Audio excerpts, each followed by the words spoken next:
Okay, I think it's about time. So I would like to welcome Associate Professor Shamaipat Techasanan, PhD Assistant to the President for International Affairs, please. Okay, my name is Shamaipat Techasanan, Assistant to the President for International Affairs of KUSAm University.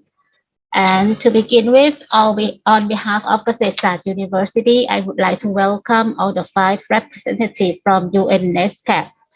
And I would like to inform you that we, the organizing committee of the KU Student Ambassador Program, are very honored that UN has always given us favorable responses to our student activities. And today we are pleased to have you all here.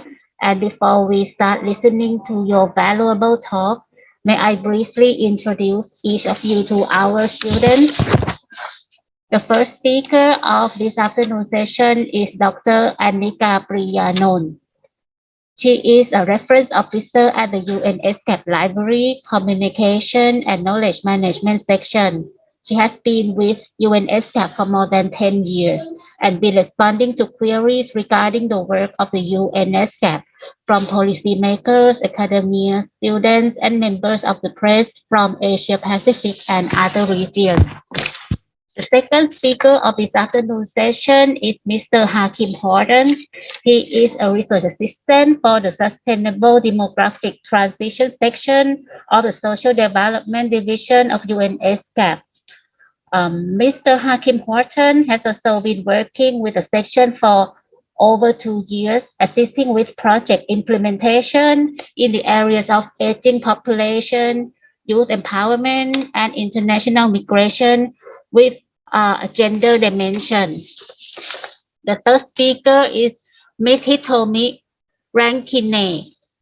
She is an environmental affairs officer with ESCAP and has over 15 years of experience in research, policy advocacy, and institution building for sustainable development in Asia and the Pacific region, and also in Latin America and the Caribbean. The fourth speaker is Dr. Ricardo Messiano, who is the Sustainable Development Officer in the Office of the Executive Secretary of UNESCAP. He plays a coordination role for the activities related to the implementation of the 2030 Agenda in Asia and the Pacific, including the regional preparation to the HLPF. And within ESCAP, he has worked as Social Affairs Officer and Deputy Secretary of the Commission. Last but not least, the fifth speaker of today is Ms. Lee Kui, who has been a translator and interpreter since 2003. She has been providing interpretation services for all commission and committee sessions and related conferences. She has also done her best to deliver interpretation as accurately and completely as possible, tailoring languages, tone, style, and format to match the audience. And you can find the full biodata of all the speakers in the file that our staff are going to send you in the chat. And thank you very much for honoring us again today. And we hope to learn a lot from you. Thank you. And now I think we should give the floor to the first speaker, right? Dr. Anika Priyanon. Hello. Can you hear me okay? Yes. Good afternoon to all participants from KUSAm University Student Ambassador. And thank you so much for International Affairs Division for inviting us to provide a briefing to the young and capable students from Thailand to understand and learn more about the work of the UN in the region. As you know, my name is Anika Priyanon. I'm working at the Library, Communications and Knowledge Management section of the UNESCAP. Normally, without the pandemic, we welcome all the groups, could be students or researchers, to come into our UN office. So you can come and have the briefing with us, and you can go visit all the conference room. But with the pandemic, so unfortunately, we have to do this online. I would like to share my screen now. Okay, can you see my screen? Hello? You see my screen, right? It's a presentation. Yes. Yes. Okay. I'm going to try to be very interactive with the students today. So I will have a few questions to ask you. If you can answer correctly, then we will send you small tokens of appreciation to you. You can just have to give me an address. Yeah. Okay. Welcome to the UNESCAP. This is the UN emblem, and as you can see, we have the olive branches, and in the center is the image of the globe taken from the North Pole. So when you see this emblem, it can be challenging to find where Thailand is, because this is not like the global map that you have ever seen before. The reason why we do the image like this is to give equal importance to all the member states and to all countries in the world. Because if you see the map of the world, sometimes the map is European centric, sometimes it's Asian centric, and sometimes it's American centric. But this one, all countries are equal. And I would like to ask the IT to help open the video that would introduce the UN and the history to the student, please.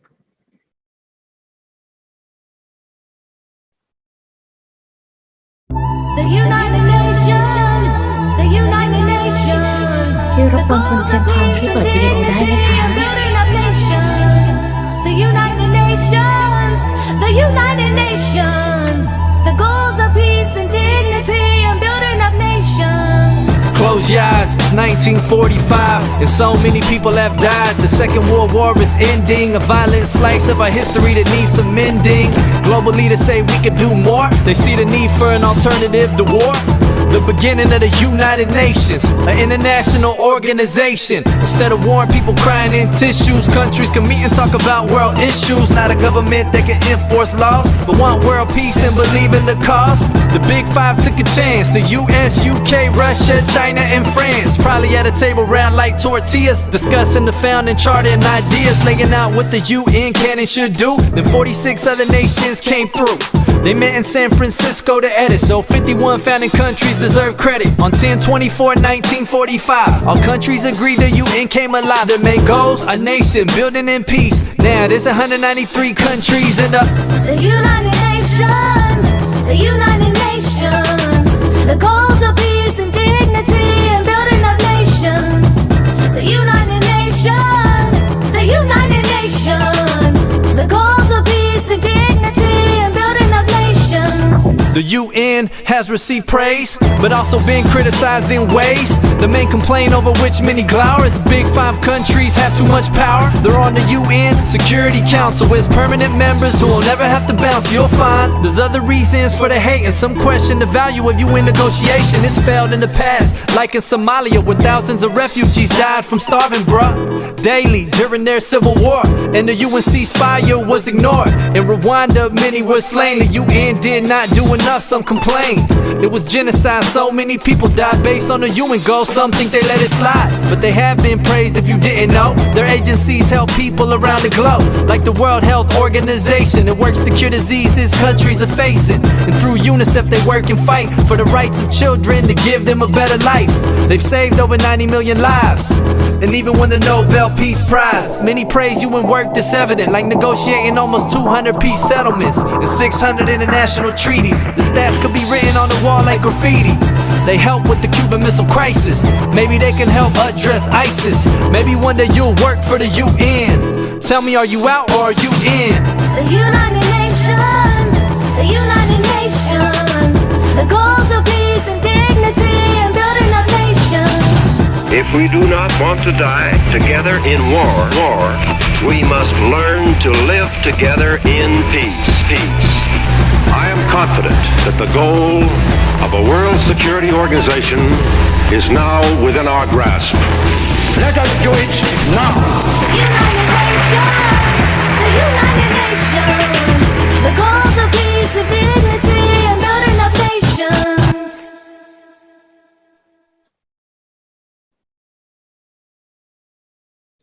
Thank you. Yeah, that was a fun history because I think it would be better for you guys to listen to the language that you must be familiar to than just to listen to my boring briefing. So a brief history of the UN. We were founded by the 51 countries on the 24th October 1945. Who here can tell me which organization that we are replacing? Just answer now quickly and I will just give you the prize. 3, 2, 1. Nobody? Okay. Okay, you want to answer? Yeah, it's the League of Nations. Yes, thank you very much. That was correct. The UN is replaced the League of Nations. Please leave your name and address in the chat box so I will send you the souvenir from the UN. Yeah, the UN Charter was signed by 46 countries and it is to replace the League of Nations and to prevent another of such conflict. Here is the Charter of the United Nations. It's the treaty that established the UN and determines how the UN is structured and how we run. In this charter, if you read through, it will explain to you how the UN works together with international law. All member states of the UN agrees to all the articles of the charter. We have together 19 chapters and 111 articles. Here are the core mandates of the UN. First, we are here to maintain international peace and security and develop friendly relations. Excuse me. Say again? Excuse me, we can't see your slides now. Can you try and share it again, please? Okay, can you hear me now? Can you see the slide? Yes, thank you. Thank you. Sorry about that. Yes, here are the core mandates of the UN. As I mentioned before, we are here to maintain international peace and security and to develop friendly relations among nations. Other than that, we are here to cooperate in solving international problems. It could be not just peace issues or security issues, but we cover economic issues, climate change, sustainable development, human rights too. We are also here to be a center for harmonizing the actions of nations in attacking this common ground. By doing this, we facilitating the dialogue between member states by hosting negotiations. So we provide a platform for all member states to come and meet and discuss all the problems and find solutions together. The UN helps governments to find areas of agreement and solve problems. So that would be the key things to take home today. That's the core mandates of United Nations. Today, United Nations have 193 member states. We have over 37 agencies and programs. For agencies and programs, you can think of UNDP, which is United Nations Development Programs, or WHO, which is the fund and program. So they are the one who would be out there in the field, helping and talking to the beneficiaries, not just the Secretariat that work in the building. These agencies and programs are there in the field. We also have offices in nearly every country in the world, and we have employees over 44,000 people worldwide. To be a staff of the UN, you will become international civil servants, which is to serve the civil, but not for just any countries. Like in my case, I am from Thailand, but once I am the staff of the UN, I have the role of international civil servants. In any meetings, in any part of my work, I'm here not to just to represent Thailand, but represent every countries in the world. More than 90,000 uniformed personnel are provided by member states. They are working in 14 current peacekeeping missions worldwide. And currently, we have 122 countries contributing to this personnel, to the peacekeeping missions. These uniformed personnel that I'm talking about are those people that you may see on international news, the one that wear a military uniform with the blue helmet, with the UN logo on the helmet. Those are the uniformed personnel. Now, we cannot live today without discussing General Assembly. General Assembly is one of the 6 main organs of the UN. All 193 member states participate in this General Assembly. No matter how big the country is or powerful they are, they have just one vote. General Assembly is the main legislative body of the United Nations. It is also known as the World Parliament. So because this is where all member countries of the UN, 193 of them, come and sit together to discuss the international agreements that we will apply together. And the General Assembly is going to happen every year in New York around September of every year, to set agenda and budget of the organization and to elect non-permanent members of other UN organs. Apart from the General Assembly, we also have Secretariat as the main organ of the UN. It is headed by the Secretary General. The current one is Mr. Antonio Guterres. He is from Portugal. Who here can tell me, before serving as the UN Secretary General, what was the role of Mr. Guterres before? Any guess will do? 3, 2, 1.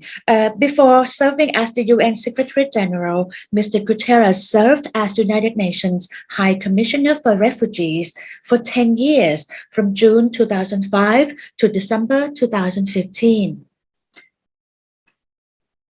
In the Secretariat, tens of thousands of international UN staff work here. The Secretary General is appointed by the General Assembly on the recommendation of the Security Council. They will sit on 5 years renewable term. This is just something to capture. These are the work that the UN do. We provide food and assistance to 80 million people in 80 countries. We supply vaccine to 45% of the world children and save million lives a year. We also keep peace with 104,000 peacekeepers in 14 operations around the world.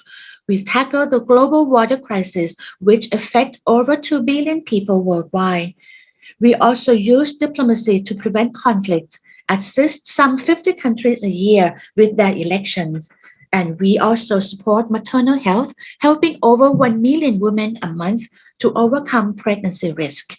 So these are just the scope of the work of the UN that we do. We don't just focus on any issues in particular, but anything that affects humanity, we take care of that. Now, Sustainable Development Goals. It is a call for action by all countries to promote prosperity while protecting the planet. It is actually a resolution adopted by the General Assembly at the 70th session in 2014.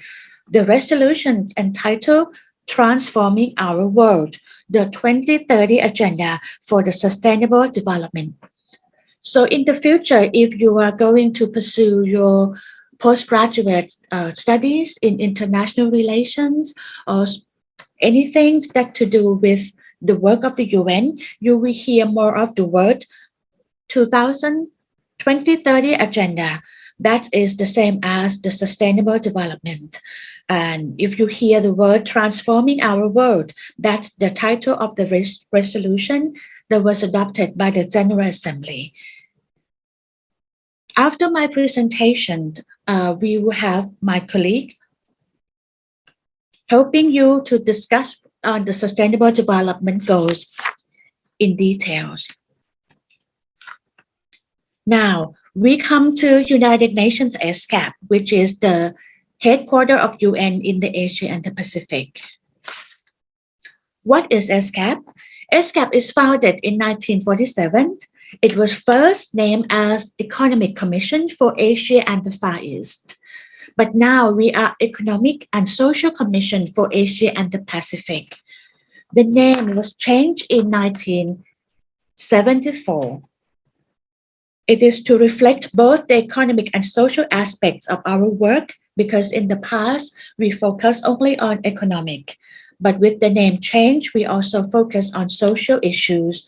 And we also changed the name from Asia and the Far East to Asia and the Pacific to better reflect who we really are.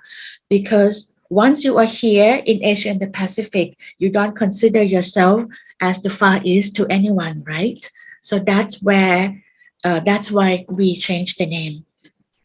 ESCAP is the regional commissions of the UN that coordinates regional development in this region.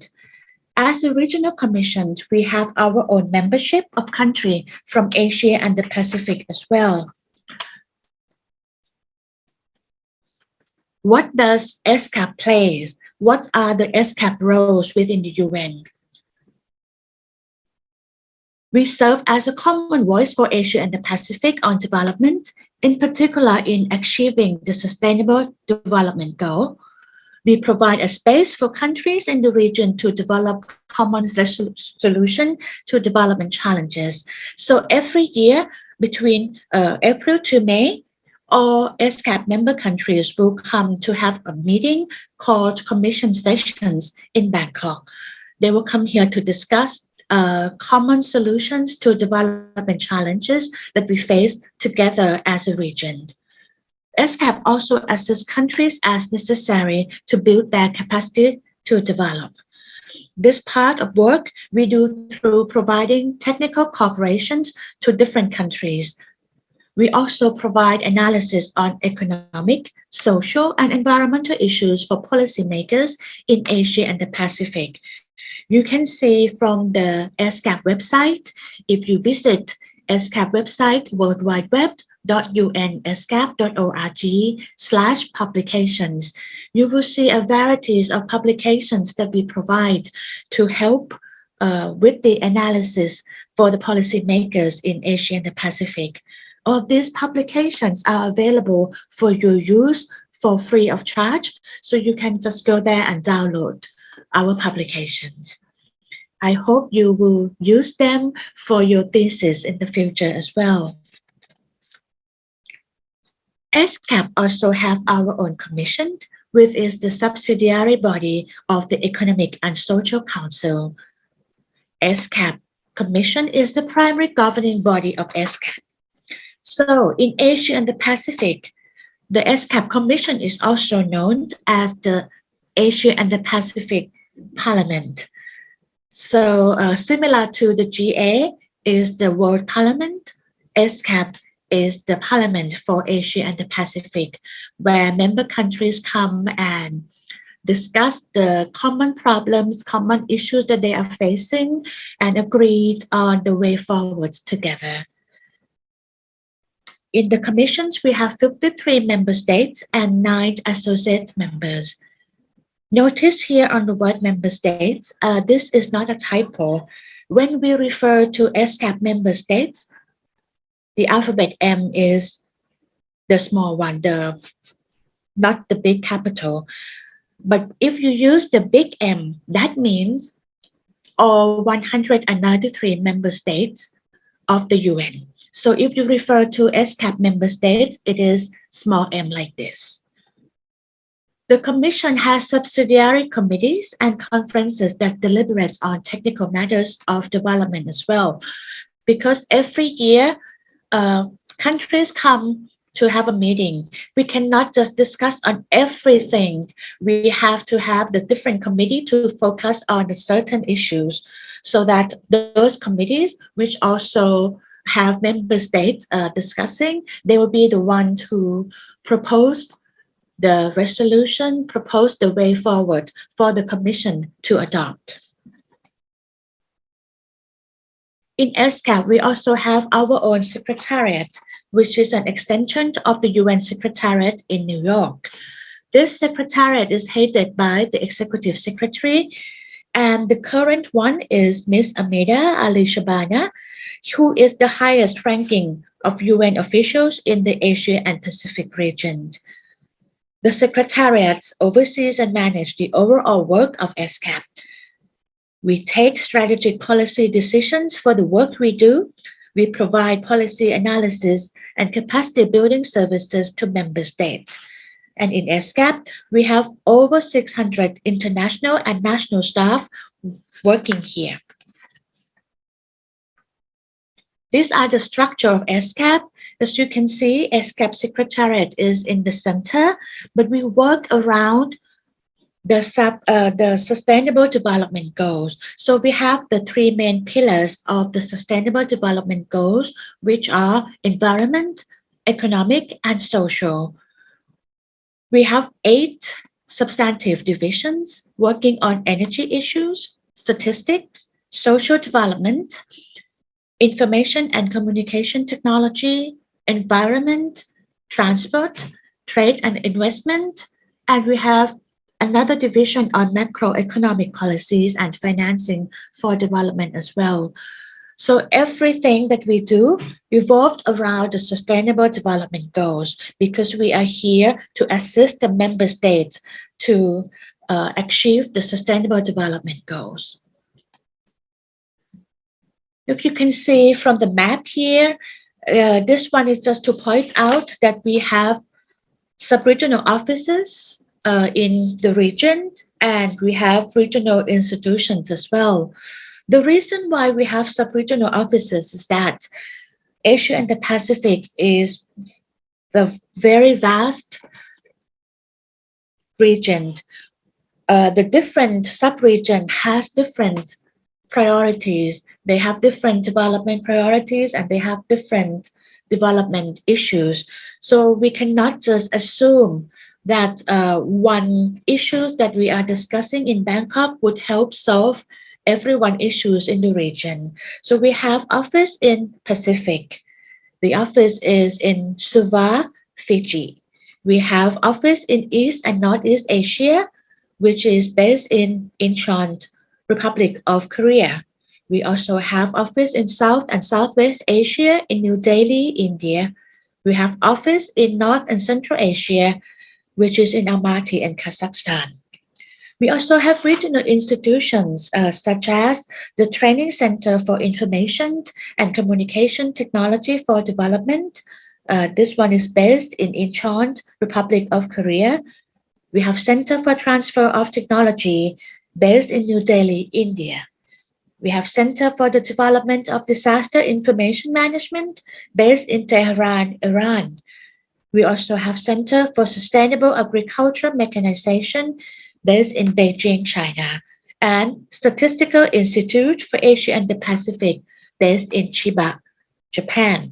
So if you apply for the jobs in all these offices and institutions, you are also considered ESCAP staff. We work not only in Bangkok, but we scatter around the regions. This, I would like to share with you the work that the ESCAP do that are actually closely affecting your everyday's work, but maybe you don't know that this is the work that we do yet. The first that I would like to introduce you is Asian Highway. It's the project that started in 1959. As you can see here, it's the map of Asia and the Pacific, and you have the route, the one in red. It is called Asian Highway Route Map. This one consists of 141,000 kilometers of road.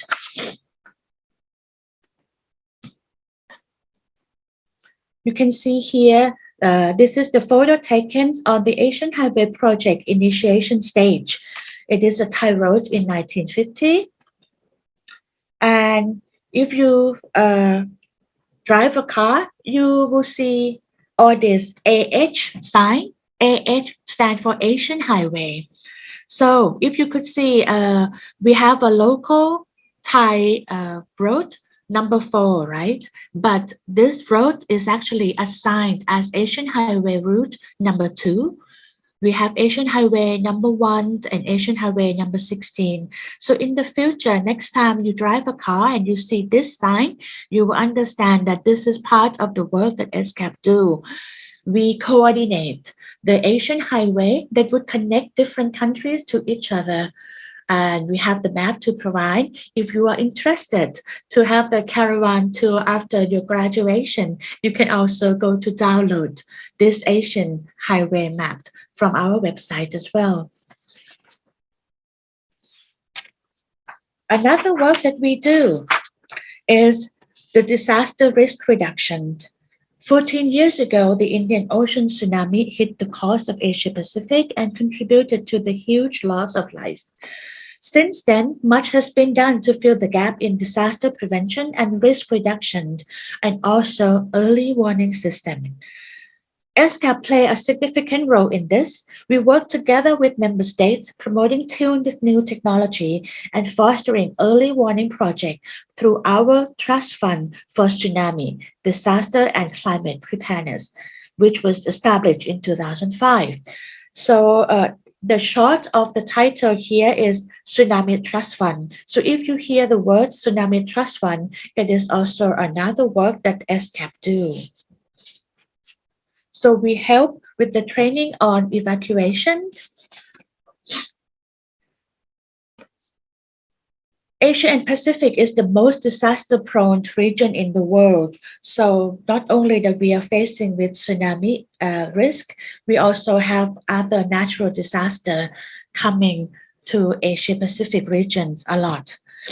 So the overall goal of the Tsunami Trust Fund is to help countries establish early warning system and to develop capacities to respond to crisis. The other work that the UN do is to provide analysis for policymakers, researchers, and students worldwide. These are the samples of the reports and publications that we are producing. The first one on the left is Asia and the Pacific SDG Progresses Report 2022, which was launched just a few weeks ago. If you go to this publication, you will see the progress report of different goals for different countries, and you will see the policy recommendations on what we think different countries should do so that they can achieve the Sustainable Development Goals in time. We also have Economic and Social Survey of Asia and the Pacific 2022. We are proud to inform you that this is the longest running series of publication in the United Nations history. It has been running since the beginning of the UNESCAP, which is 1947, and it's still continuing to come out every year. So what does this all mean? What does my presentation try to explain to you? Countries of the world, through the United Nations, they agree on development priorities like Sustainable Development Goals. They come to the UN, and we are the platform for them to work together to reach these development goals. ESCAP works in the Asia-Pacific region directly with its member countries to help them meet those development priorities. So that's the work of the UN in Asia and the Pacific region. For you in the future, if you have to do any research, any reports regarding the UN and our work, you might find this URL useful. We have UN website document sections. You can go there and search for important documents of the UN. You can also visit the Chemistry Library, which is the main library of the UN based in New York. Or you can come to visit us, the ESCAP Research and Data webpage. You can come to ESCAP Library Database as well. Now, I hope that my presentation does stimulate your need to work for humanity, to work for the UN. If you are interested to join the UN, we have ESCAP internship program. You can just click on the URL that I share on the screen and then apply to become part of the team with us. If you want to apply for a job, you can also click on Career at the UN Secretariat. And if you're interested to work as the UN volunteer program, you can also visit worldwideweb.unv.org. Just for your information, the UN volunteer program doesn't mean that we don't pay you anything. You have the salary and everything, but it's just under the program called the UN volunteer. We also have the Young Professional Program. This is the direct route for you to apply and do the exam to become the staff of the UN. And to apply for the internship at ESCAP, you must be in the final year of an undergraduate degree or enrolled in postgraduate degree. But if you are already graduate, you have to graduate within just 1 year so that you can apply. If you graduate more than 1 year, then you are not eligible anymore. The internship period with the UN, not just the ESCAP, anywhere in the UN is 2 months to 6 months. You have to do the minimum of 2 months, and it can be extended, not longer than 6 months. The internships at the UN are unpaid, and the interns work full-time, which is 5 days a week, under the supervision of staff member in the division that you are assigned to do the work. You have to be fluent in written and spoken in English. Knowledge of an additional official UN language is an asset. So quick question here, what are the UN languages, the UN official languages? Anybody can tell me? French, English, Chinese. We have 4. Yeah, you said 4. Anything else? German. Portuguese. Well, we have Arabic, we have English, Chinese, French, Spanish, and Russia. So that there are 6 official UN languages here. Well, I think that's the end of my presentation. But if you have any questions, please feel free to ask me now. Or if you would like, you can leave questions in the chat box and we will get back to you when the time allows, because I understand that I have other colleagues waiting to provide a presentation to you as well. Any questions on the UN and ESCAP?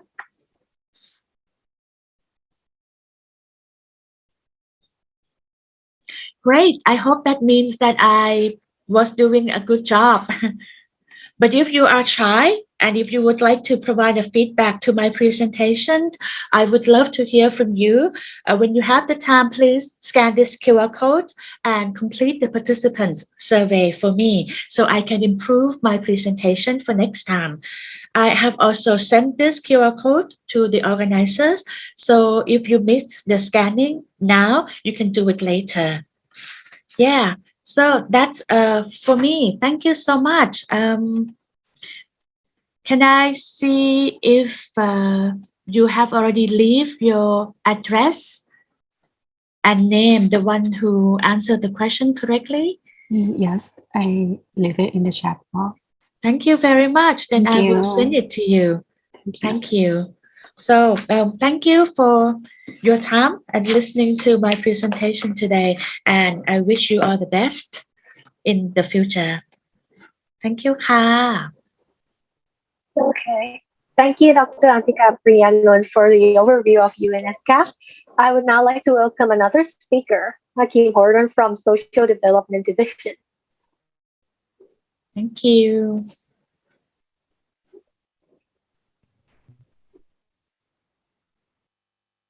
Hello, good afternoon, everyone. Can you please let me know just 1 second? I'm just setting up my headphones there. Can everyone hear me okay? Yes. Yes. Okay, so I'm going to show my screen. Please let me know One moment to make sure the sound is on, because there will be a video. Okay. Is the screen currently viewable? Yes. Okay, well, firstly, I just want to say a big thank you to everyone. I'm so happy to be here today presenting with the International Affairs Division for KUSAm University. It's an honor. Big thank you to all the students and the staff. Yeah, really, really happy to be here. So today I will be giving a brief overview of ESCAP. Well, I think we've already covered ESCAP, so I won't go too much into detail of ESCAP. The Social Development Division, which is the SDD, and a briefing on how youth and the SDGs are related. So quick introduction, my name is Hakeem Jamal Horton. I'm from the UK, but I'm actually mixed. So I'm Pakistani and English, half. And I'm currently working as a research assistant with the Sustainable Demographic Transition section. So that's SDTS of the Social Development Division, SDD. So as you know, there are a lot of acronyms in the UN. It's still confusing for me, but yes, I think the more you study, eventually you start to get the hang of it. So let's start. The structure of today's presentation will be starting with an overview of ESCAP, but I'm aware that you've already had a bit of an overview of ESCAP, so we'll go through that quite quickly. Then background of some of the Social Development Division's work. Then secondly, we will be looking at how the SDGs and youth are related. And finally, we'll be seeing how you, the students, the youth, can contribute to sustainable development. Okay, so first let's start with UNESCAP. Does anyone know where this building actually is? So feel free to tell me. We don't have to have formalities here. Has anyone been here before? I know that it's in Bangkok. Yeah, which part? Do you know? I don't know. Okay, so it's in Rajadamnern, so very close to the Muay Thai boxing stadium. Yeah, so it's my office, but currently many staff members are working from home at the moment. Now, you probably already received it. Could someone let me know, did you receive a bit of the history already in the previous presentation of ESCAP? Is that already? That's already been covered? Okay, so we'll go through quickly. Founded in 1947, the most inclusive intergovernmental platform in Asia and the Pacific. It's the largest regional commission with 53 member states and 9 associate members. And our region is home to 4.1 billion people, which is around 2/3 of the world's population. So as you can see, it's a larger UN system. As with other large UN systems, it's comprised of multiple bodies made up of various member states and the Secretariat, and they meet at the ministerial level once a year, usually in May. And the Secretariat is headed by the ESCAP Executive Secretary, who is the highest ranking UN official in the region, and we have over 600 international and national staff members. Okay. Then we have sustainable development, so which I'm sure you heard about a lot. So these are the main areas that ESCAP works in when it comes to sustainable development. That's our main strategic objective within ESCAP, with 3 main pillars: environmental, economic, and social. And here are the 8 main areas that we work in: macroeconomic policy, trade, transport, and the division that I work in, social development. But as you can imagine, there's a lot of crossover between all of these, and areas such as gender are cross-cutting and linked to pretty much all of the work that is conducted in ESCAP. So here's a nice infographic to show you in a simple way what these actually mean. So in terms of sustainable development, we have people, ending poverty. hunger to ensure equality and dignity. Then the environmental side of things, protecting the planet, natural resources, and climate change for future generations. Of course, that links to youth as well, because youth are the future. Partnership, implementing the agenda through global partnerships, peace, and inclusive societies, and finally prosperity, which is of course very important to social development, helping countries to develop their economies in a sustainable way. Okay, a few slides from some of ESCAP's work, but you've looked at maybe already. Here's the Asian ASEAN Highway, a network that spans all the way from Russia in the north to Indonesia in the south, and from Tokyo in the east to Turkey in the west. If you ever see the AH sign on a freeway, that's one of ESCAP's initiatives. We have the Tsunami Trust Fund as well. And the Incheon strategy, was that covered? Do any of you know about the Incheon strategy? That wasn't looked at before? No? So does anyone know what this is, the Incheon strategy? Where is Incheon? Does anyone know which country is Incheon? Korea. South Korea. Correct. 감사합니다. So the Incheon strategy is about disabilities and helping disabled persons. So 1 in every 6 persons in Asia and the Pacific has some form of disability, which amounts to around 650 million men, women, and children. And in November 2012, governments at the highest level of, high level intergovernmental meeting adopted the Declaration on the Asian Pacific Decade of Persons with Disabilities from 2013 to 2022, as well as the Incheon strategy. So in short, this strategy provides Asia and the Pacific, as well as the world, with a set of agreed disability inclusive development goals. So there are 10 goals, 27 targets, and 62 indicators. So it's a reference that, as I said, gender is a cross-cutting issue within all of our thematic areas, and so is helping to work for the rights of persons with disabilities. So this strategy is like a reference, so we can track progress on efforts to improve the rights of persons with disabilities. Now, social development, the division that I am grateful to be part of, these are our main thematic areas. So we have aging societies, disability and inclusive development, gender equality, inequality and leaving no one behind, international migration, population and development, social inclusion, social protection, and the one for this presentation that we'll focus on, youth empowerment. But as you can imagine, all of these pretty much connect, right? Because if there is a migrant and they're a young person, that's one connection. Female, women, youth, right? And aging societies starts with young people because they will be the future aging societies. So yeah, really key to note that cross-cutting aspect of our work. So what does the SDD do? First and foremost, we act as the regional focal point for the World Programme of Action for Youth, so ESCAP as a whole. And in the context of ESCAP and the SDD, and in the 2030 agenda, ESCAP promotes the role of youth in actively contributing to the development process, so representing youth in various forums. Now, one of the projects that we work on directly is called the demographic dividend with a gender dimension.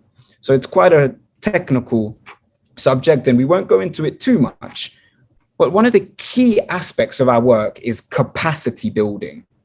So what I mean by capacity building is basically working to enhance knowledge, capacity, and regional cooperation within governments and policymakers so that governments are the most aware that they can be of how to improve their economy. So in our case, social development. And as you can see, we've got 2 meetings. Now, at the moment, we are doing things hybrid. So in that second photo on the right, if you look really closely, that's me giving a presentation to the government of Papua New Guinea, which would normally be in person, but because of COVID, we lead these workshops online. And we're really speaking to the governments to share examples of how they can really improve their economies. And youth has a key role in this project. So by increasing education rates, as well as especially among female, like young women and girls, as well as improving reproductive health and improving access to contraception, countries are able to really improve their economies. So we have two target countries for this project, Papua New Guinea and Timor-Leste. And we have Timor-Leste, the workshop on the left there. And to show you an example that we use in the region as a good practice country, back to mention the Republic of Korea. So as you can see, between 1960 and 2017, Korea was able to improve its GDP growth rate by 5.3% every year. Now, these are pretty remarkable rates that they hadn't been seen before. And one of the key areas of that was increasing education rates, especially among young women, and reducing fertility rates. And that is linked directly to reproductive health and contraceptive prevalence. So we do use this example as a strong example for other developing countries within our region that by taking on these strategies, we can improve our economies. We also use Malaysia as another good practice country in this project. One of the Social Development Division's other main areas of work is research and reports. So we generate various reports covering many issues within the region. For example, the Economic and Social Survey of Asia and the Pacific is the longest running report in the United Nations system, first issued in 1947.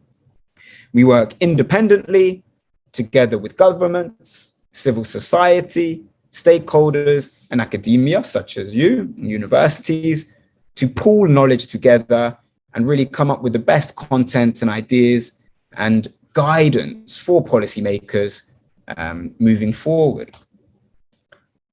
Another key area that links to youth that the Social Development Division does is that we bring together governments and stakeholders from across the region to discuss key issues and thematic areas and review goals and review documents and resolutions moving forward.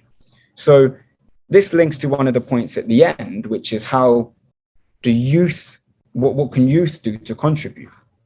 So during these big intergovernmental meetings and stakeholder meetings, we often try to include representatives from youth organizations, right? That's essential for us to hear what youth themselves are saying. So that will be linking to a point of how you can contribute and how your voice can be heard on an international scale. Then we have the 17 Sustainable Development Goals, which I'm sure you're well aware of already. But I want you to think about today in our presentation, how do these goals link to youth? So have that in your mind now. How can youth contribute to these goals, but also what's youth's linkage and connection to these goals? And as we go along together today, we're going to see how some of these are linked. So youth and the SDGs, young people of today, they're going to be in the next 15 years along with the 2030. Like that's the key time for the 2030 agenda. And that's why youth are essential, an essential component of sustainable development. So youth in numbers, globally, as we've said, ESCAP holds, it's the largest region, and we're currently in the largest generation of youth in human history globally. Youth account for 16% of the world's population. And here in Asia Pacific, we are home to around 700 million youth, or 60% of the global population aged 15 to 24 years. So over half of the world's global population of youth, and youth being defined as between 15 to 24 years old, are in our region. And in contrast, young people, so youth aged 15 to 24, are actually projected to decline in Asia but we will still be home to more youth than any other region in the world until around 2080. So that really shows you, even when the rates start to decline, up until 2080, we're still going to be home to the largest number of youth. Some issues that youth can face: unemployment, migration and trafficking issues, poverty, pregnancy without prenatal care. So that links again to reproductive health, and that's important to economic development, and political representation, mental health. All of these are key issues that youth can face. Now we have Sdg-1 poverty. So how can that relate to youth? In our region alone, 85 million youth live in extreme poverty. So ending poverty is a pertinent youth issue, as youth are most likely to be among the working poor groups. And as you can see the statistic there, 16% of all employed youth were living below the poverty line in 2015, compared to 9% of working adults. So that it's disproportionate there that youth are more likely to be below the poverty line than adults. SDG-3, ensuring good health and well-being and healthy lives for people of all ages. Now this links again, adolescent girls who give birth have a much higher risk of dying from maternal causes. So again, there's a key inequality there, that young girls and adolescent women are at greater risk. And adolescent fertility rates in our region are among the highest in the world. So addressing this with reproductive health care is essential moving forward, as well as mental health issues in the region. For example, suicide rates in the Republic of Korea and Japan are among the highest in the OECD countries. And suicide is the leading cause of death for female youth in the Asia Pacific region. So these are key issues that we should strive to address. SDG-4, which is quality education. And as you can see on this graph, we have inequalities within our region. So more developed countries like Australia and Singapore have higher mean years of schooling, whereas if we look on the other end of the spectrum, with countries like Bhutan and Pakistan, there's a significant difference between the mean years of schooling. So moving forward, when we're looking to spur economic development, education has an essential role in this. And that links back to what we were looking at with the diagram of the Republic of Korea. You know, you can really significantly improve an economy during this demographic dividend window time where there are a lot of young people. When the population has higher numbers of young people, there's a finite time. We call it the window of opportunity, where it's essential to increase education rates moving forward. SDG-8, promoting decent work and economic growth. So as you can see there, there's a huge gap and difference in the youth not in education, employment or training among those aged 24. But also, if we look at the significant inequalities between men and women here, male and female rates, that's a huge issue within our region. And once these can be reduced, the inequality is reduced, and more women and girls are able to enter education and employment and work, the economy will significantly develop as well. Okay. Internet use as well. This is another indicator we can use. Low wealth countries have a much lower level of internet use. So SDG-9 with industry and innovation and infrastructure, whereas high wealth countries, as we can see, have a much higher internet use.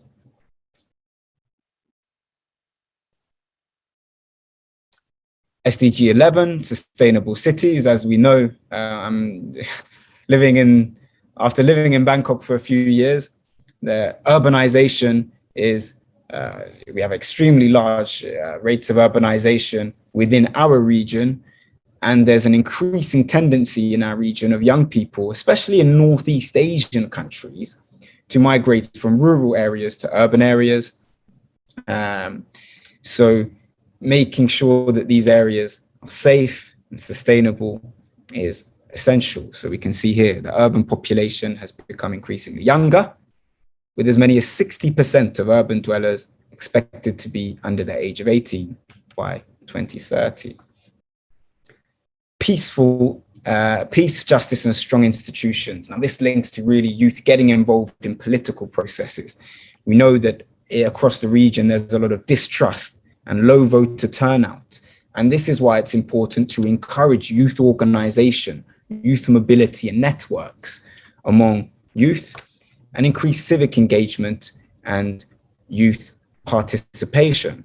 And here we have a screenshot from the Asia Pacific Youth Exchange in 2020 that was hosted here in Bangkok, where people from all over the region and beyond came together, shared ideas, presented, and actually entered local communities to get a better understanding of sustainable development and working with locals in Thailand. And this mobility of youth, starting from a young age, is essential, moving up later on in their lives. Starting early and having that representation, I think, is essential for the future. Now, here we have the UN Youth Strategy, which is, so rather than looking at just the bad, this is moving forward, the Youth Strategy 2030 for the UN. And it really reiterates youth's role and how youth are essential to sustainable development.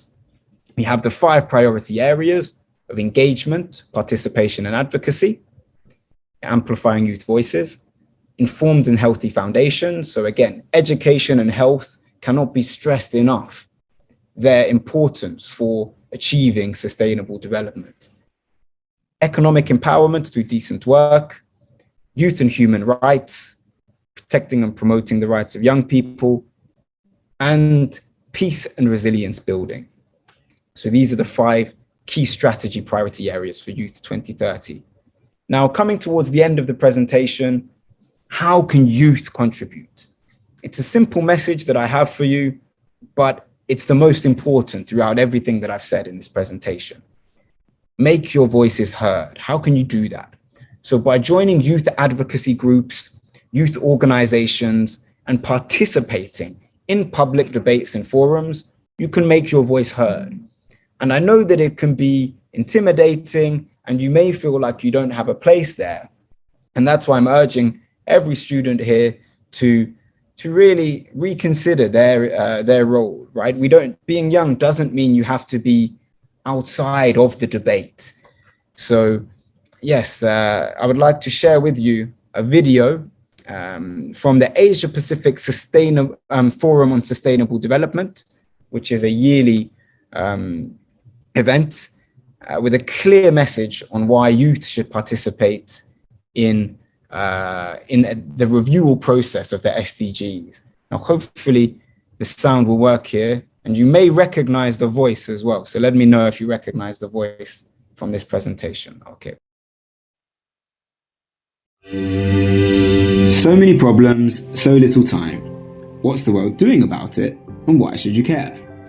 The 17 Sustainable Development Goals are a universal call to action to end poverty, protect the planet, and improve the lives and prospects of everyone, everywhere. All UN member states adopted the 2030 Agenda for Sustainable Development, which mobilizes all countries and stakeholders to achieve the 17 SDGs. Today, progress is being made in many places, but overall, accelerating progress is more important than ever if we are to achieve the global goals by 2030. So what? That is why every year, the United Nations organises forums in the 5 regions of the world to review our progress on the SDGs and accelerate the momentum. In our region, the Economic and Social Commission for Asia and the Pacific, ESCAP, organises the Asia Pacific Forum on Sustainable Development, APFSD, a space to discuss policy actions and practical solutions to address common challenges within the region. Countries meet to learn from each other, compare progress, and coordinate action towards the SDGs. What's the youth's role in this? At the APFSD, everyone has a voice.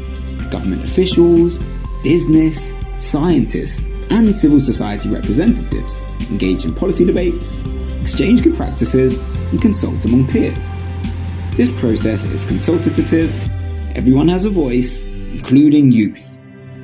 Youth are the future and also the present.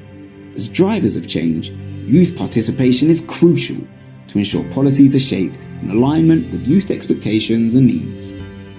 What can you do about it? ESCAP invites youth to join the discussions at APFSD. Bring your innovative ideas, engage with policymakers, and help review the progress of SDGs in the region. Let's act now to achieve the SDGs and shape together the future we want, a future that leaves no one behind.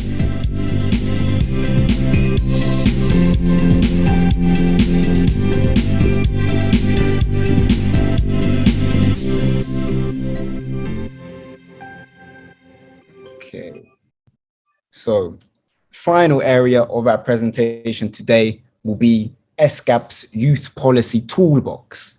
So if you Google, the easiest way to get there is just to Google Youth Policy Toolbox ESCAP.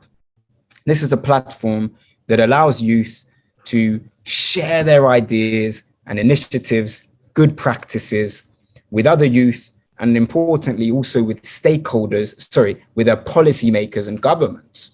So it's a resource where governments can look at to see good practices from across the region, and where the youth themselves can contribute in the form of videos and written reports called good practices. So this is my request to you, is to access the Youth Policy Toolbox, look at the good practices and some of the video content we have on there, and submit your own ideas. Maybe you're involved in initiatives, or you know of initiatives that other people in the region and policymakers could benefit from, right? We have a long list of different initiatives on there that maybe you could benefit from. So the call of action to you is to go on this site, and if you feel like you have things to contribute, please use the online submission forms, get in touch with us, as we would love to share your ideas, as well as not just with us, but as a resource to connect with others across the region. So my final point today, before I ask for questions, is what is fair? And what is the difference between equality and equity? So if something for you to think about moving forward, we can see, oh, I went a bit fast, too fast there. Here's the difference between equality and equity. It's not about everyone having the same resources. It's what we do with those resources and how we manage them to effectively allow all members of society the chance to contribute to reaping sustainable development. So I know that was quite a long presentation, so I just want to thank you very much for your attention, especially online. So thanks again for listening, and please, does anyone have any questions for me now? Thank you.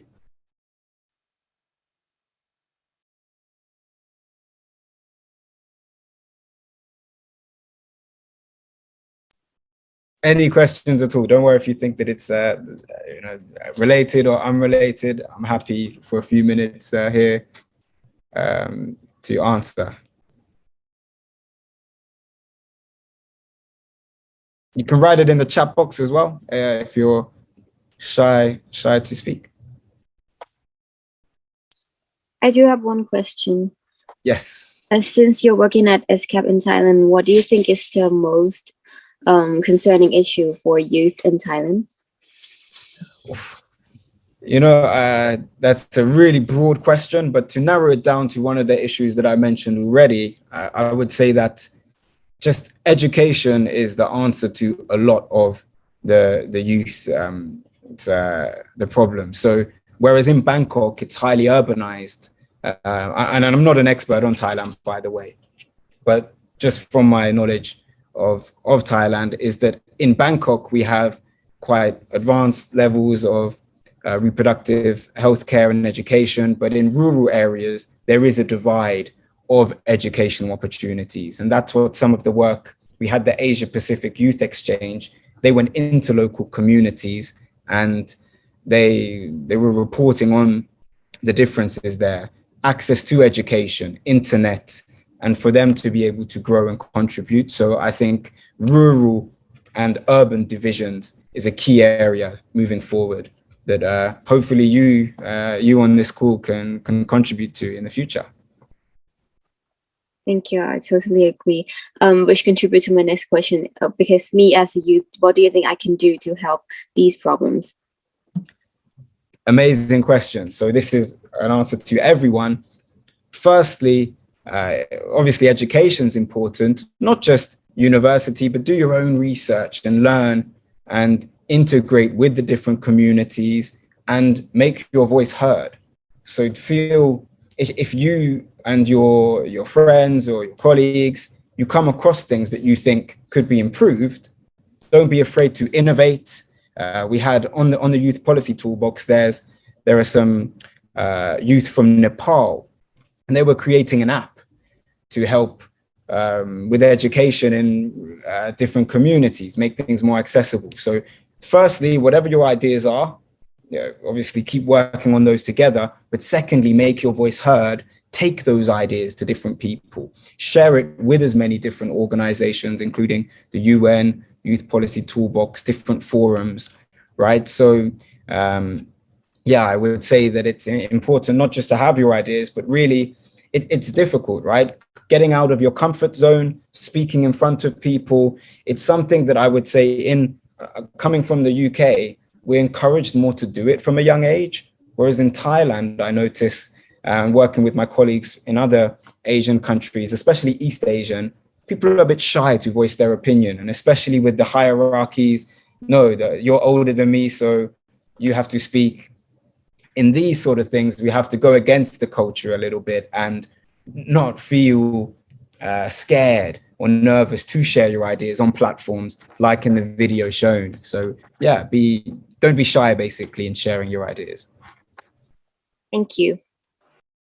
Without any further ado, I would like to welcome another speaker, Hitomi Rankine, Environmental Affairs Officer from the Environment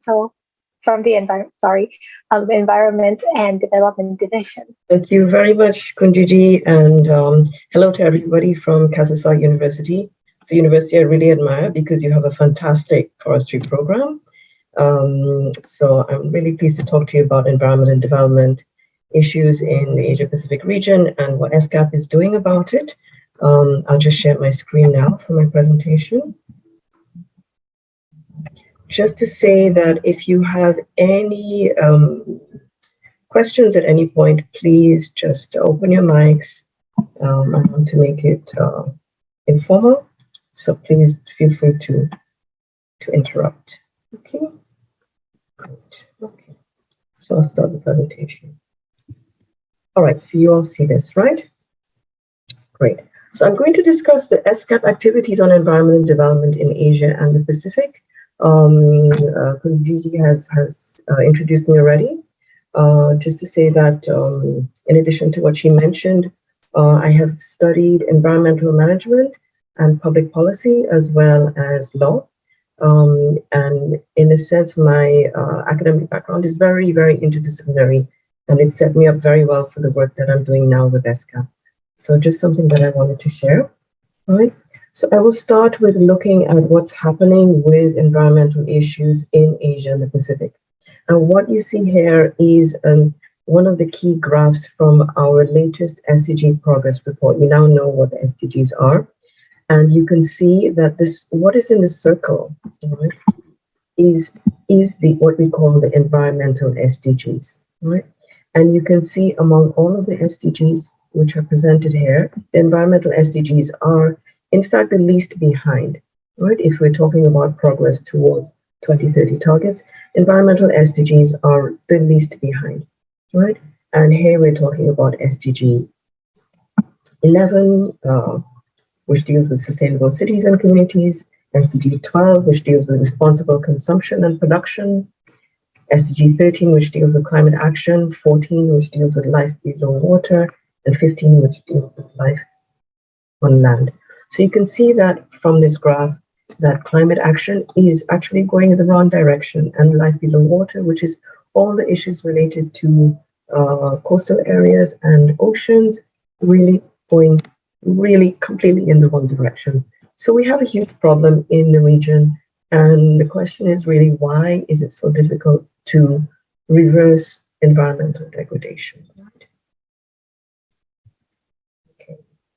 Now, this is really important. Yeah, before we even get into why it's so difficult to reverse, let's talk about why it's important. Right?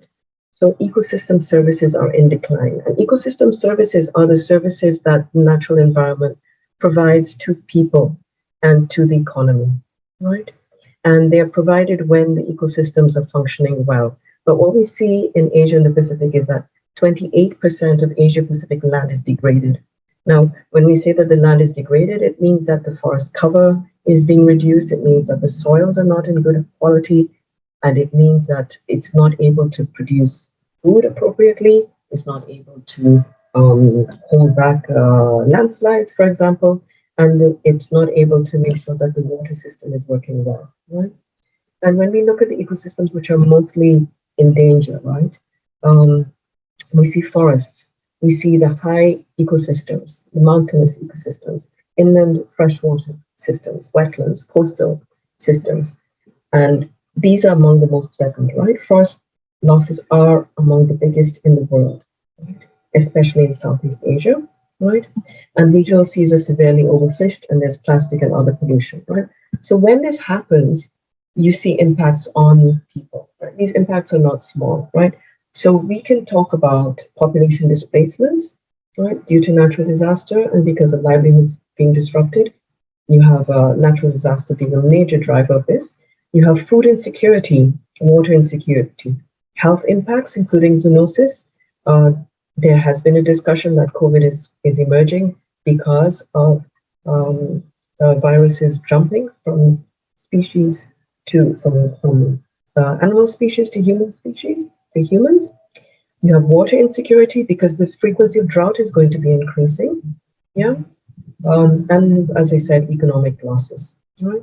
So let's talk about what this means for people. And the impacts are enormous and they're very wide ranging. So I would just zoom in on this issue of hunger, right?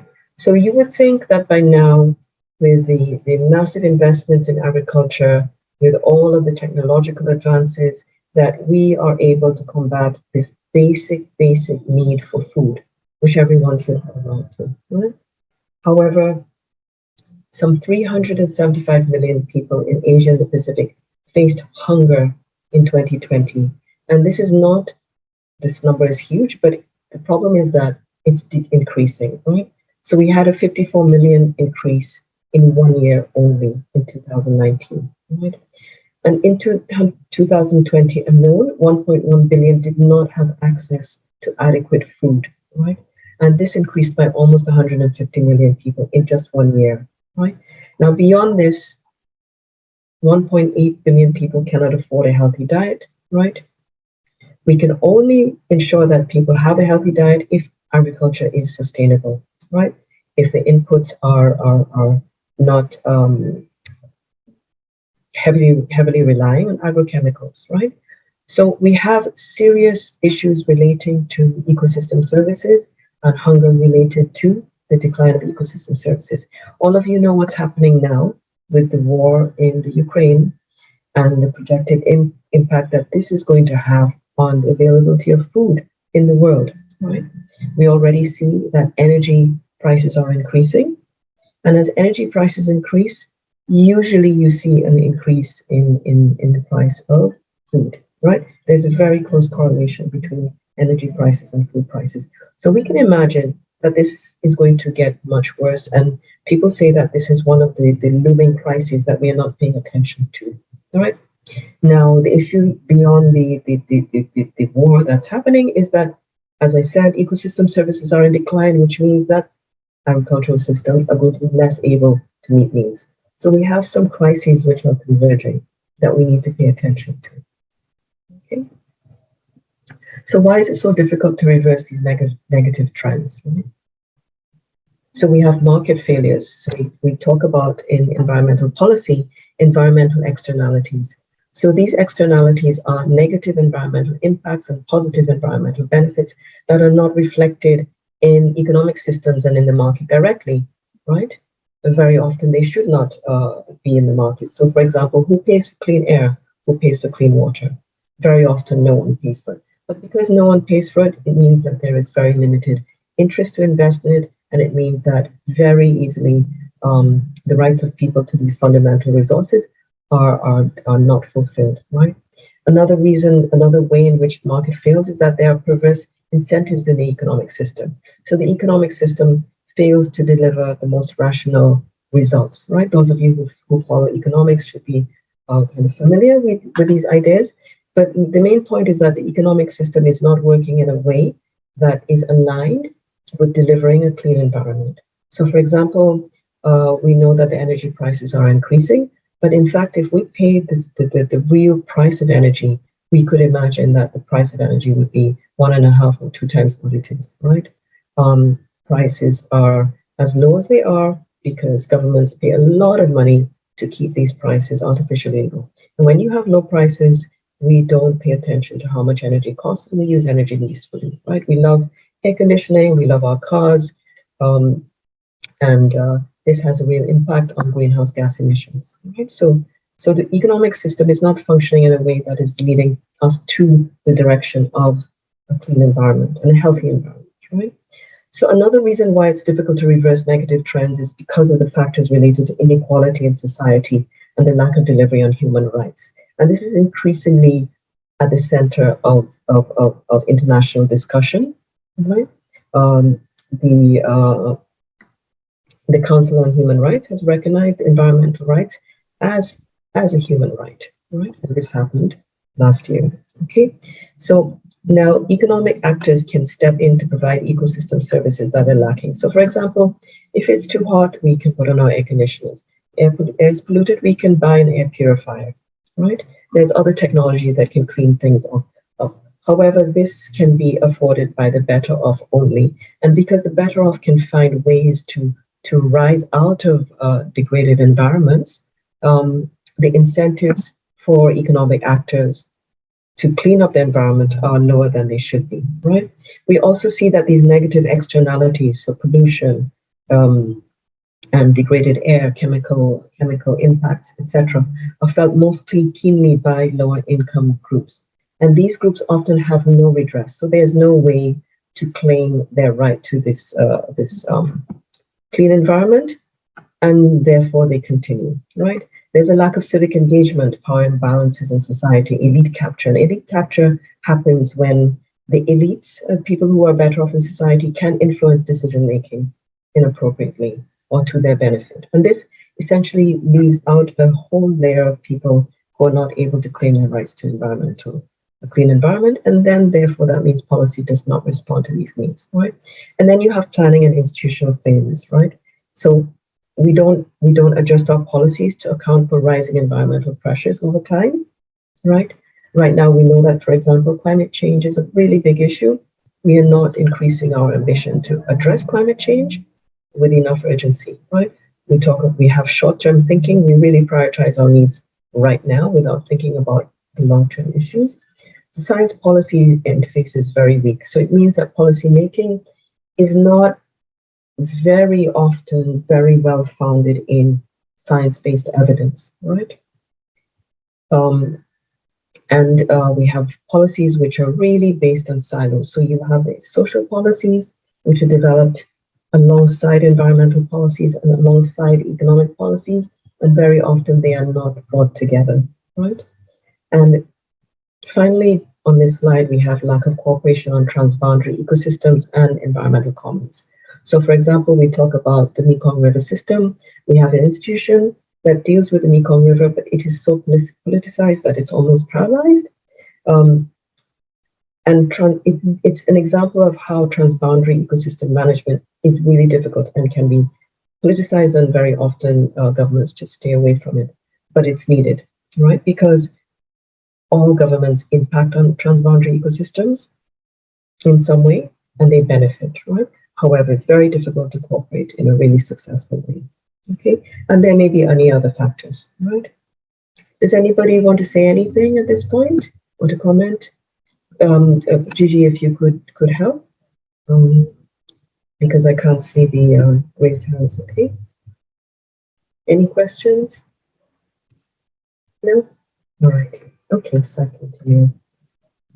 So I talked about the fact that we need to do better on climate change, right? So ambitious targets for greenhouse gas emission reductions, apologies for the typo, need to be supported by international cooperation and national planning. So there needs to be finance, right? We need to deliver on the financial needs of developing countries in particular. There needs to be effective monitoring, reporting, and verification. We need to have stakeholders mobilized across sectors. They need to be internally coordinated as far as necessary. And among the stakeholders, as Hakeem mentioned, is the youth. Really, really important, because with youth comes innovation, comes good ideas and action. So this is where youth have a really good chance. You've seen what happened when Greta Thunberg came to the international stage and how she moved things, right? We need energy and infrastructure transition. We need investments in natural capital. Natural capital, talking again about our natural landscapes and our ecosystems. We need to restore all these degraded landscapes. We need sustainable agriculture, and we need other interventions. Okay? And we need economic system financing and lifestyle changes. We all need to be personally responsible for moving ahead on climate change, right? And here I wanted to show, just because this audience is mostly Thai, right? An example of what ambition looks like in the region, right? So the Intergovernmental Panel on Climate Change, which is a scientific body on climate change, recommends a 45% reduction globally on 2010 emissions, right? So we're looking forward by 2030 to have 45% lower emissions than the 2010 emissions, right? And the UN calls for full carbon neutrality by 2050, which means that all of the emissions should be offset, right, by emissions which are absorbed by natural landscapes or by other means. But the point is that there should be zero emissions by 2050, right? So I wanted to share Republic of Korea's current nationally determined contribution targets. So it's the graph on the left here, right? So here you see 2010 emissions, and you see their current commitments for emissions reductions, which are below 2010, but not quite 45% lower than 2010. And Republic of Korea is the most ambitious country in this region with respect to these climate emissions reductions. However, you see that they're still falling short. And then I'll just share here the current NDC climate ambitions for Thailand, right? So you see that by 2030, Thailand is committing to emissions reductions, which are still above 2010, right? Which are improving, certainly, right? But still above 2010, right? So what we would like to see in the region and Thailand is just an example here, is that countries really step forward with these ambitious actions. Okay.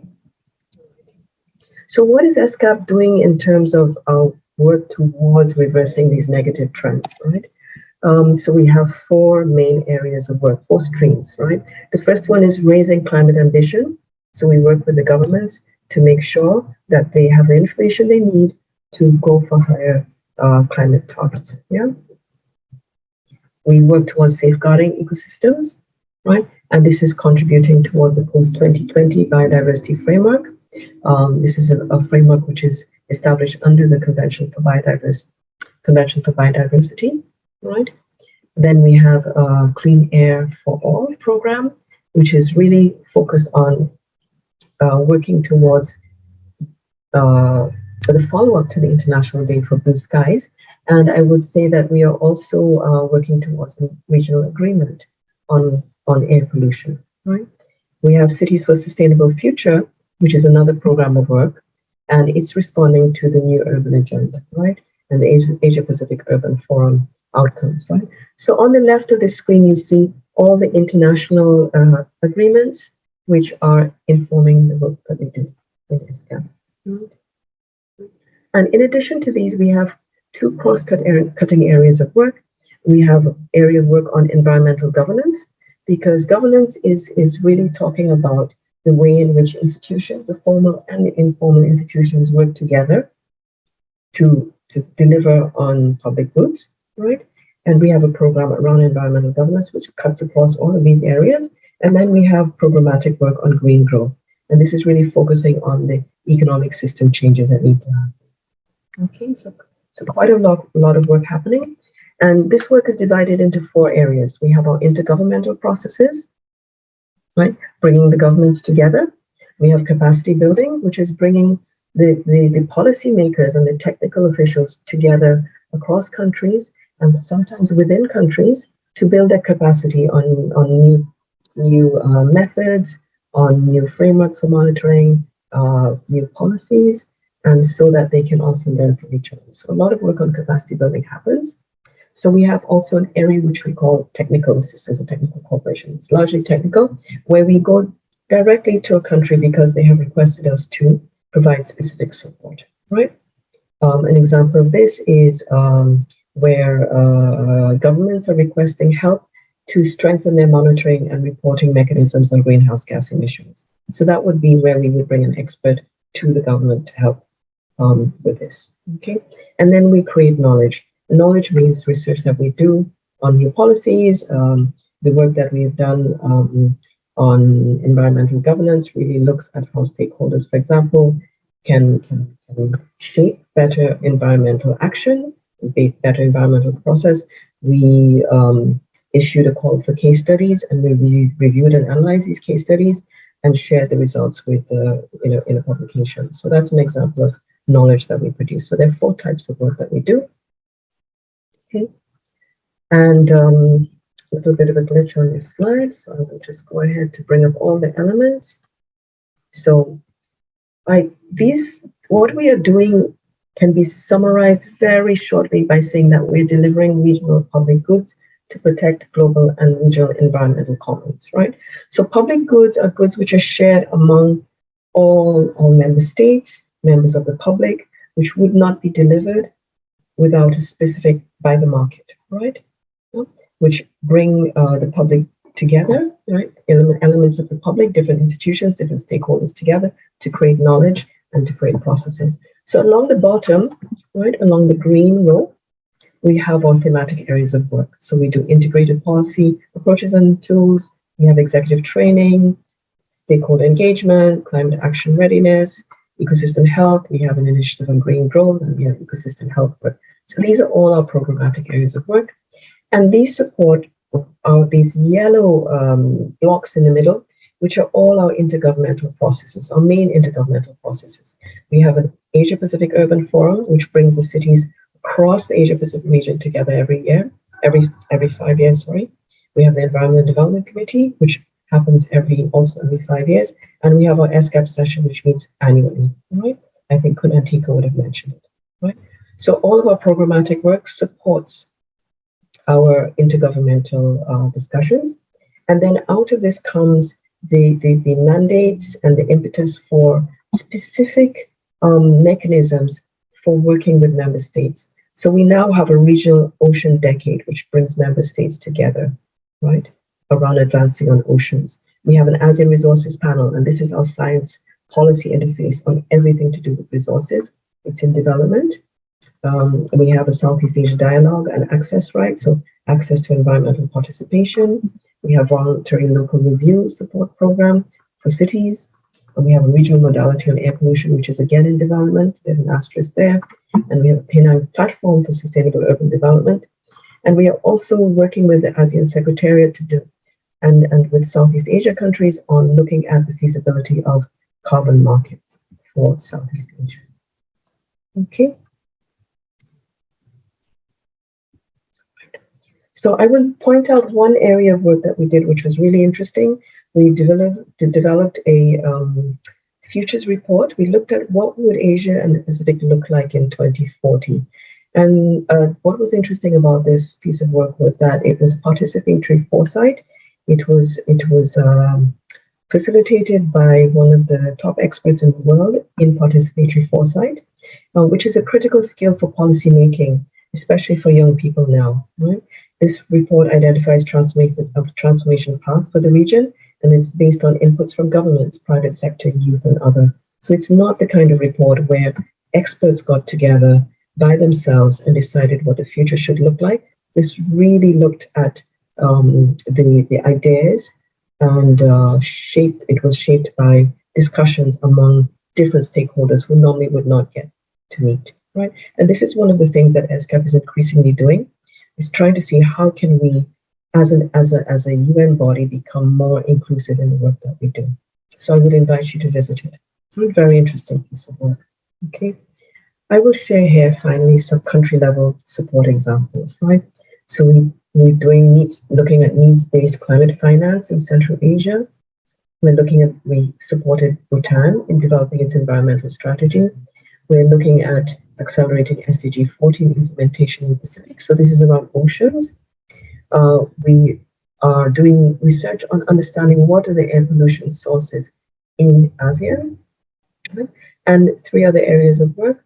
We just completed systems analysis for the SDG roadmap in the Maldives. We are developing an urban agenda for Cambodia, and also developing multi-stakeholder partnerships in Indonesia. So these are all areas of work which governments have asked us to do, yeah, as examples. Okay, so I'll just stop there and just thank you for your attention and look forward to any questions.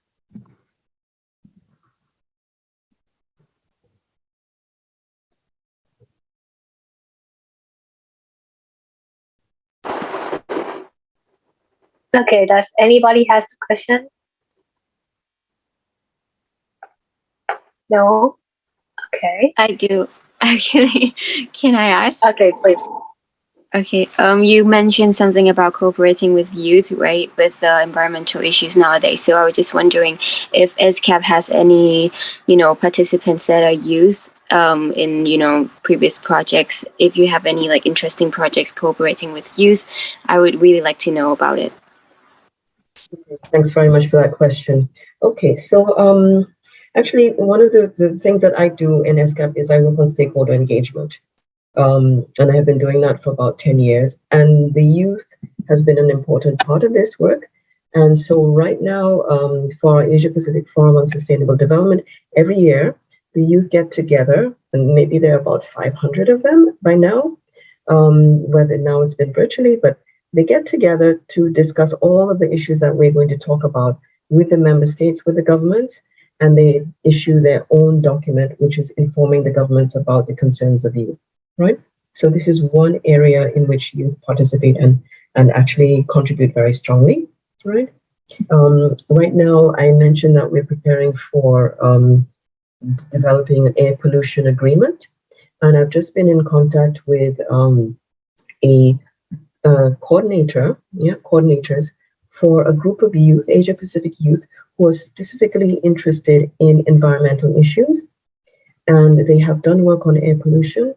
And they will be invited to participate in our expert group meeting, which is being organized to prepare this regional agreement on air pollution. So I'm really looking forward to this. This meeting is going to happen in June. And I'm really pleased to kind of interface with this new network. It's just emerging, right? So I think that's also something really interesting to look at. If anyone is interested in being involved in these processes, I think that's a really good group to connect with. I would say that there is a lot of work around youth engagement, youth development in different sectors. And I can put on the chat, or I can share with Kun Tunjai later some specific links around networks that can be reached. Yeah. Thank you. I'll be really interested. Great. Thank you.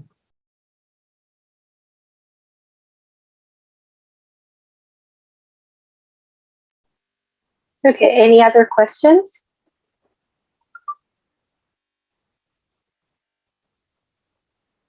If not, I would like to thank you, Hitomi Rangine, for the information about ESCAP work on environment and development.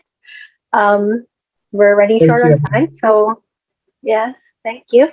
As I've said, we are running short on time. I would now like to welcome another speaker, Dr. Ricardo Messiano, Sustainable Development Officer from the Office of the Executive Secretary.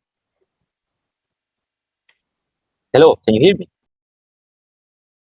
Yes, clearly. Hi. So, I understand we are a little bit short on time, and I wanted to say at the outset it is such a pleasure to be with you today. It's always very nice, extremely nice to engage with youth from the region, in particular from Thailand. The speech or the presentation I would like to go through with you today is a little bit more, I think, wider in scope of the one that my colleagues just went through, and this is about the 2030 agenda and its implementation in Asia and the Pacific. We're mainly talking about something very clear, which is the Sustainable Development Goals. I don't know how many of you had the chance of getting through or even knowing a little bit about this Sustainable Development Goals. In 2015, in September, the whole international community decided to come together and design a new development agenda that would replace something that was very popular when you probably were very young, which was the Millennium Development Goals, which was another development agenda that ran from 2000 to 2015, and was supposed, like the one we are going through now, to provide a few milestones on different topics that would somehow help the international community to move through toward a world which is as much as possible sustainable. And sustainable means both environmentally sustainable, economic sustainability, and social sustainability. And in this 2030 Sustainable Development Agenda, it's 2030 because the world is supposed to achieve sustainability, or as much as sustainability as possible, by 2030. And this agenda has 17 so-called Sustainable Development Goals, which are in nature transformative, so are supposed to help our societies, our countries, to transform into a society which is more sustainable, as I was saying. And another characteristic of this agenda is that this needs to be built on people. So it's people-centered, must be inclusive. No one must be left behind, as the motto of the 2050 agenda goes. It should be aimed at creating peaceful and prosperous society. In general, the major, if you want, utopistic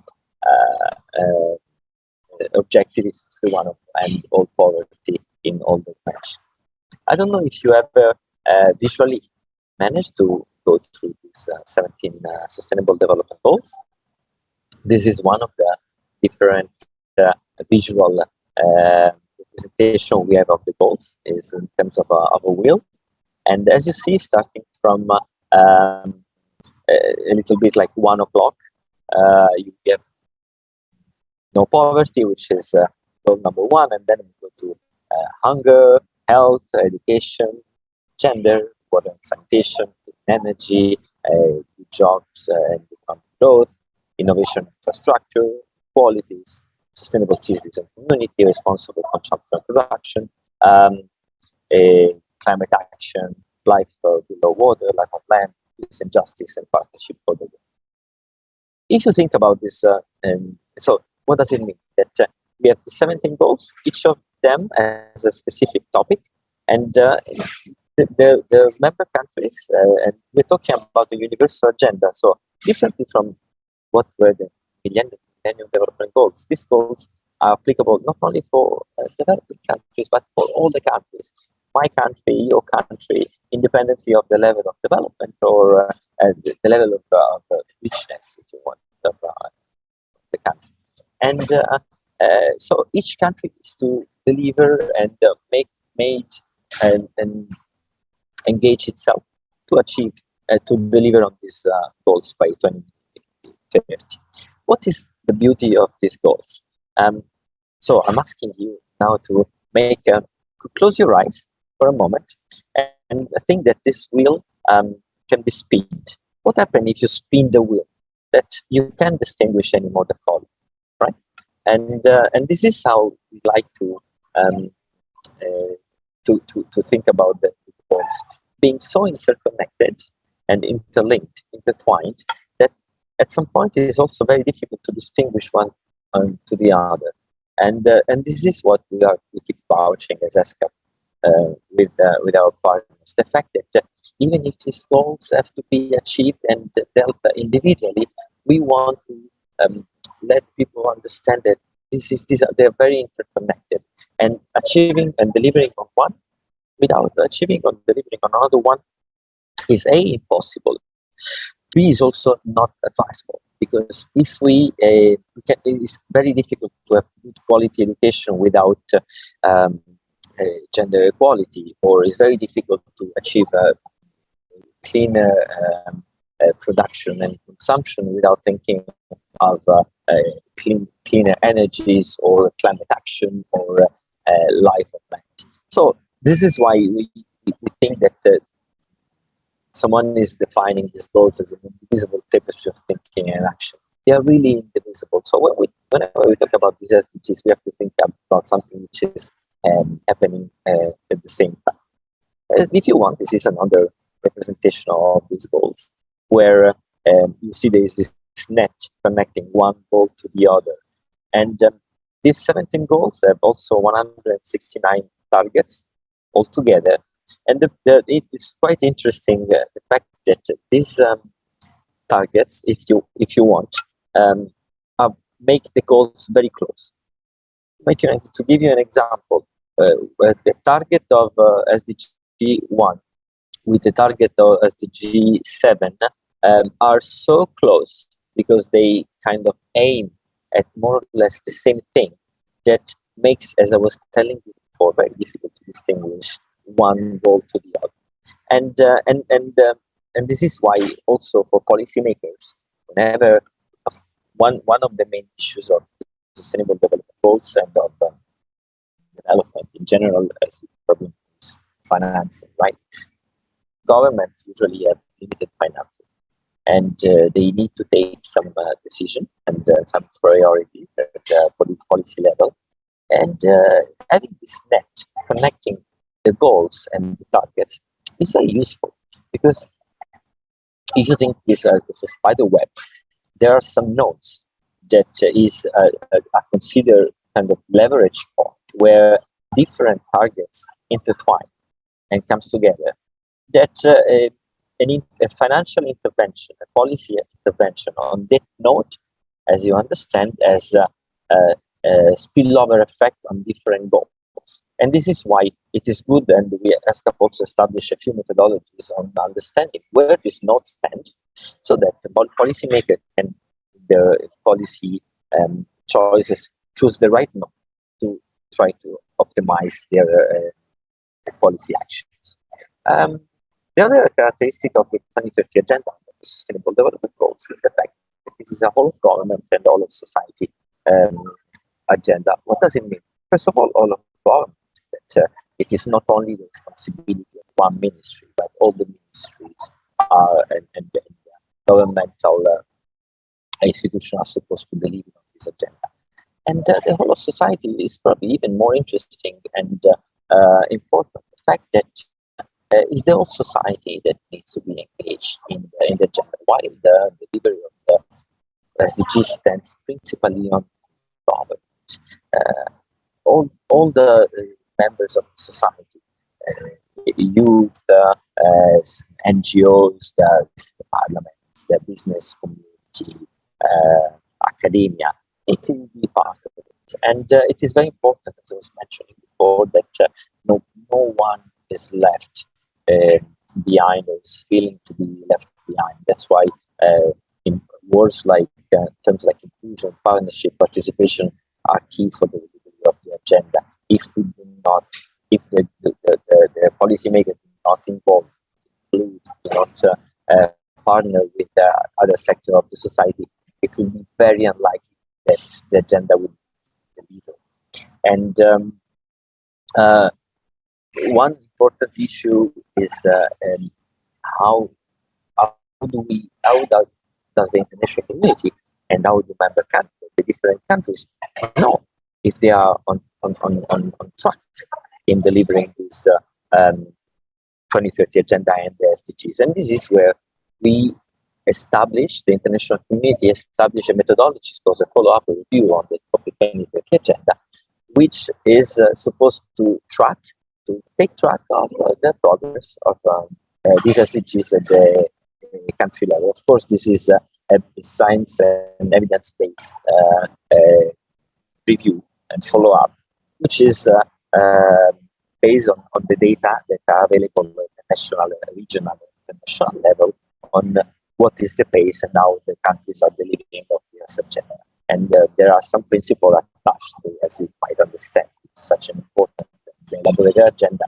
It needs to be followed. For example, the fact I was telling you that it's the country, the government, which is in charge of the delivery of the 2030 agenda and of its follow-up and review, its monitoring, if you want. And this follow-up review is also somehow voluntary. Nobody can force the countries because the countries are sovereign to do this review, but everybody is somehow encouraged, especially if the other members of the international community are part of it. It needs to be done, tried in a holistic way, and as I was telling you, it's a support of the whole sector of the society. Some of the information on the data, some of the issues, for example, on gender, on health, might not be quickly and readily available by the government offices or national statistics offices. So this is why it's important to involve different sectors of society to gather this kind of information. Of course, this should be people-centered, gender-sensitive, always try to leave one behind.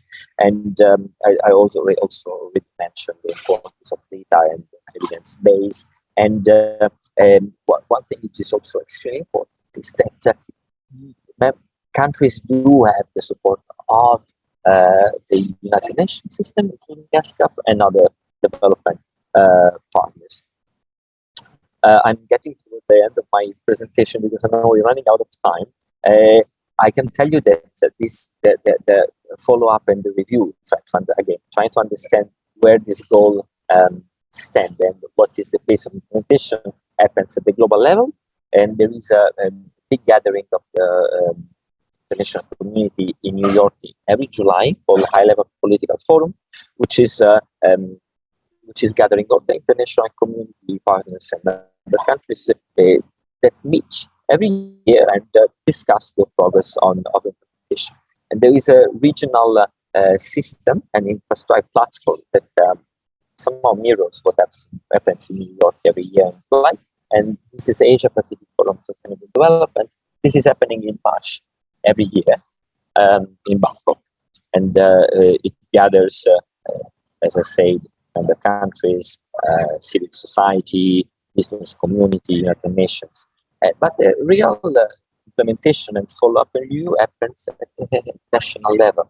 And how does it happen? It happens through some voluntary reports that countries can present at the high-level forum and the Asia Pacific Forum of Sustainable Development, which are called voluntary national reviews. These are documents that countries share with the international community, illustrating what is the level of implementation of the goals. This is somehow also my last slide, giving you an idea of how this architecture of follow-up and review of the agenda happens. So, of course, because we are ESCAP and we organize this forum, we put the Asia Pacific Forum of Sustainable Development as a centerpiece of it, and then we have this is the Asia Pacific Forum of Sustainable Development. It's one of the regional fora that feed into the high-level political forum tonight, and we do have some sub-regional preparatory meetings happening in 5 of the ESCAP sub-regional offices, and we do have other events, including, for example, a People's Forum organized by our civil society mechanism that feeds in the AAPSD. This was, in a nutshell, my presentation, and I'm wondering if there is any question I can answer in the 3 minutes allocated to me. Over.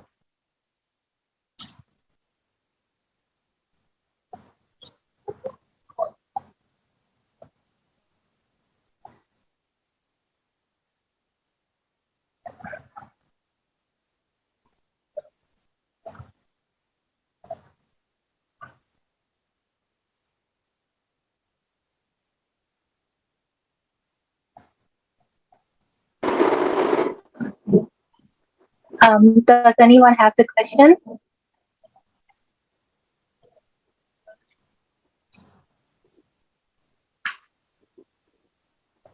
If not, I would like to thank you, Dr. Ricardo Messiano, for the presentation on the SDG book and progress in Asia. And it was wonderful. Without any further ado, I would now like to welcome our next speaker, Ms. Lee Ki Chen, Chinese interpreter.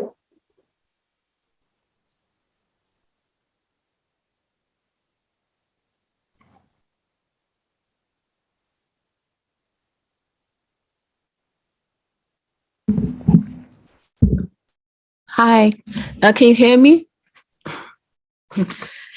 Good afternoon, everyone.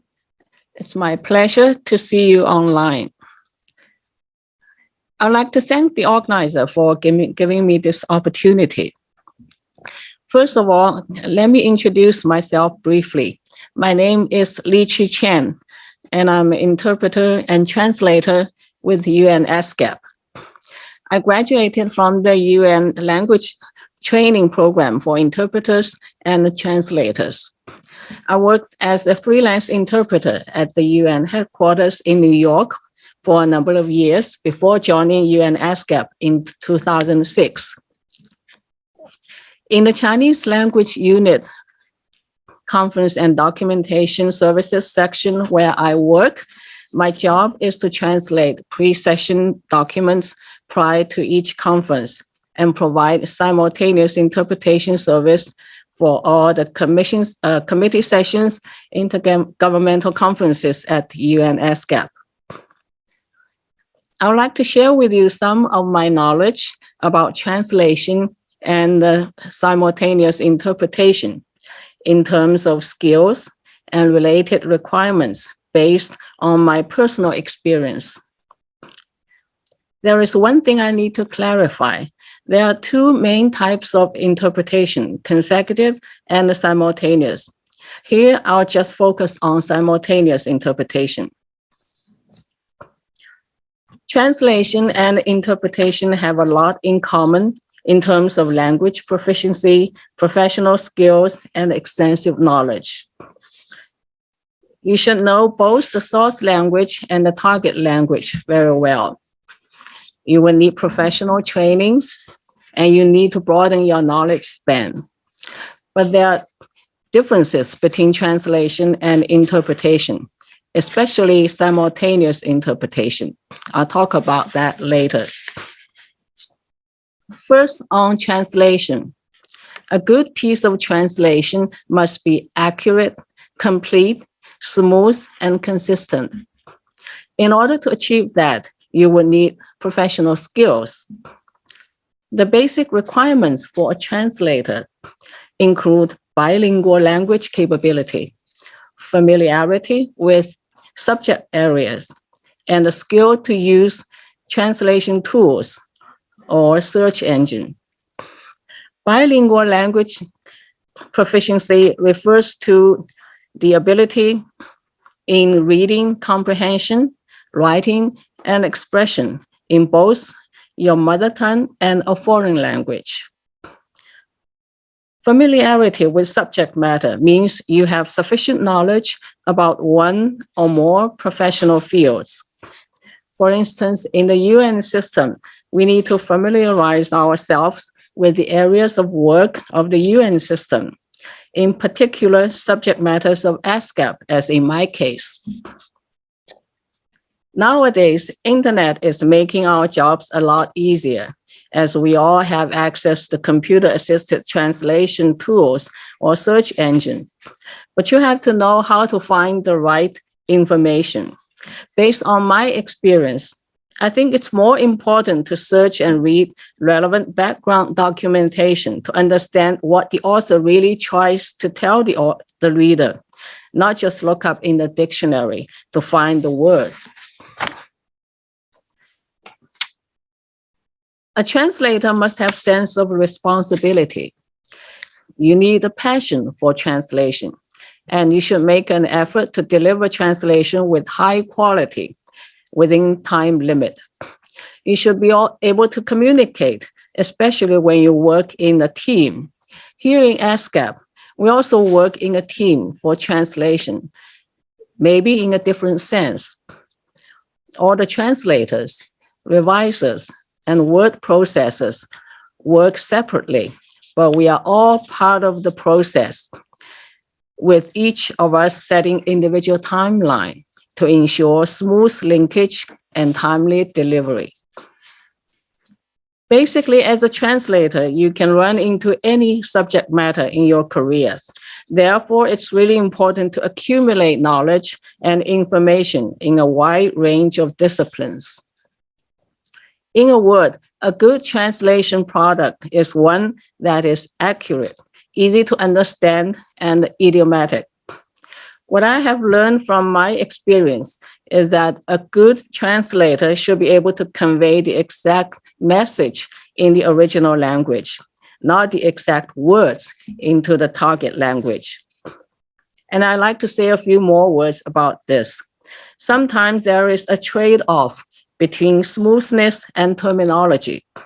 For instance, in our translation work, we need to follow the UN style and UN terminologies, especially for UN instruments like UN conventions, agreements, treaties, names of organizations, titles of publications, etc.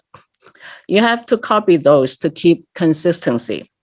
But in other cases, the use of terminology has to be contextualized, meaning you have to adapt the terms to the context, not just copy the terms, because sometimes it just doesn't make sense in the target language. I believe language also has life, and it is dynamic. Computer-assisted translation can save you some typing time, but a translator needs to translate it in its real sense, keeping readers in mind in the entire process. Now on simultaneous interpretation. As the term implies, simultaneous interpreting begins almost at the same time when a speaker starts to talk to the audience in a conference, with only a short lag of a few seconds, maybe. Simultaneous interpretation is a demanding job. An interpreter has to deliver interpretation as clearly, accurately, and completely as possible, which is very difficult, especially in time of the COVID-19 pandemic. Aside from bilingual fluency, a simultaneous interpreter should be a quick thinker. You need to think fast. You need a sharp hearing ability, and you know the subject matter, and extensive vocabulary in the source language and target language. Professional training in interpretation makes a huge difference. Just like a translator, an interpreter should have extensive knowledge. This is probably more so for interpreter than for translator, because you don't really have time to use any translation tools or search engine once you start to work in the booth. That's why preparation is essential. In order to provide effective interpretation services, you have to prepare prior to each conference. This preparation process consists of two parts: reading documents and related materials, and self-practice. Actually, as an interpreter, you have to do self-practice on a daily basis. Typically, interpreters work in a team of two or three interpreters. Therefore, team spirit is extremely important. Each team has to find a way to communicate between themselves and make certain prior arrangements. For instance, in the UN system, the Chinese team normally consists of 3 interpreters, with each interpreter working for 20 minutes at a time. So we need to make related arrangement before each session to ensure smooth and seamless handover, because we don't have much chance to talk between us once the meeting starts. Coordination is especially important for the Chinese team because we perform two-way interpretation, that is English to Chinese and Chinese to English. As a team leader, I also need to coordinate among the team during a given conference to make sure interpretation services go smoothly. Unlike translation work, where you have more time to think and to use all kinds of translation tools and reference materials, an interpreter relies on experience and skills while on the job. It is a real-time job. Next, I'm going to take you on a short virtual tour of the interpretation booth at the United Nations Conference Center. Welcome to the interpreters booth of ASCAP Hall. We have English booth, French booth, Chinese booth, and Russian booth. But during the COVID-19 pandemic, we are required to sit separately in individual booths. Now you come to a typical interpretations booth, and this is the Chinese booth for the ASCAP Hall. And actually, this is the room where I have been working over the past 2 years. Under normal circumstances, this room accommodates 3 interpreters because the Chinese team requires 3 interpreters. And the English team, French team, and the Russian team comprises of 2 interpreters. But during the pandemic, we are required to sit separately in individual booths. So I have this big room all for myself over the past 2 years. And also the interpretation systems. This is also a typical system that is widely used in the United Nations system and a lot of other places in the world. And as you can see, these glass panels, this is for communication purposes. So we can see other colleagues in the other booths. So if anything happens during a conference, your colleagues can give you a signal and you will know something happened and to address it. I give you some brief idea of how to use the interpretation system. First of all, you have to set the channels, the incoming channels and outgoing channels. It's a little bit complicated for the Chinese team because we do two-way translations from English to Chinese and Chinese to English. So have to make sure you have the correct channel. And when you are ready, you can press a microphone. And when the microphone is red, it means you can start to work, start to interpret. And when you finish, turn it off. But for the Chinese team, sometimes it's really quite a lot of work to you have to switch channels quite frequently when you have to interpret from Chinese to English and English to Chinese, and you have to switch the channels back when you finish. Make sure you don't forget it.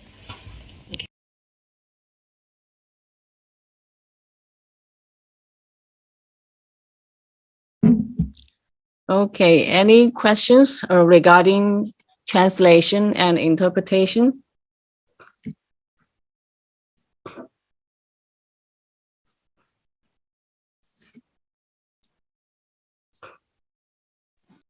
I have question.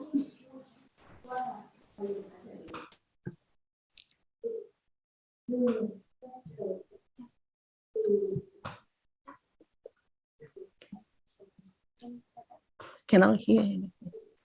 Hello.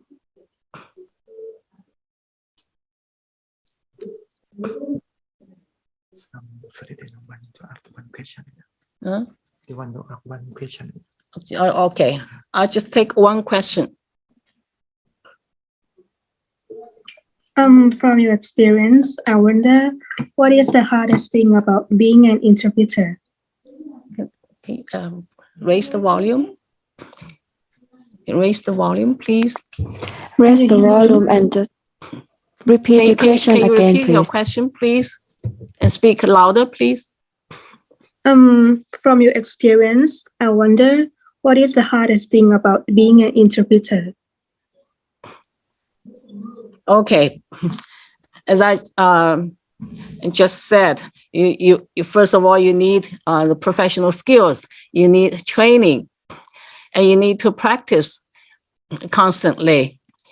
And you have to accumulate knowledge and information and accumulate experience. All those are very important part of the work to be an interpreter. And sometimes even life experience is also important because you never know what you are going to run into. So you have no control what the participants of a meeting would talk about. So you just have to prepare for whatever it comes.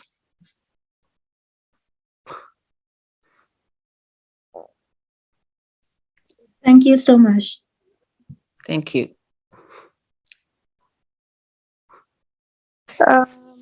Is it hard to get a job as a translator or interpreter in the UN? In order to be a translator or interpreter in the UN, you have to pass the exams first. UN exam for interpreters and translators. Is it hard? It is. It is hard, especially for interpreters. Okay. Thank you. Any other question? Can I ask what it's about? Like, can you give us a guideline? A little bit. A guideline about what? Exam? About, yeah. You will find all the necessary information in the UN website. Okay, thank you. Yeah, about the exam and the criteria requirements. Yeah, a lot of information. Okay, thank you. Okay. Any other question? Could you tell me about what is different between the general interpretation and conference interpretation, please? I can't hear you clearly. Can you repeat? Okay. Can you tell me what is different between the general interpretation and conference interpretation and how it's challenging? Okay. Just like I mentioned, there are two main types of interpretation. One is consecutive interpretation, and the other is simultaneous interpretation. It all involves conferences or meeting, just in different ways. For consecutive interpretation, the speaker starts to talk and say a few sentences, and then the interpreter starts to translate, and then the speaker continues, then followed by the interpretation. But for simultaneous interpretation, you start immediately when the speaker starts to talk. So they are both challenging, but just in different ways. For consecutive interpretation, you need a good memory.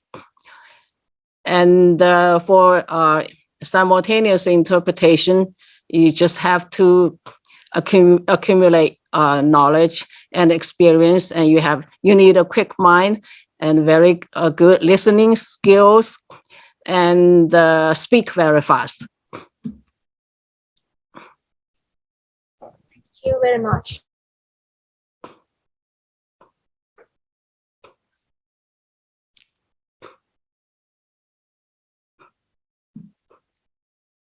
Any other question?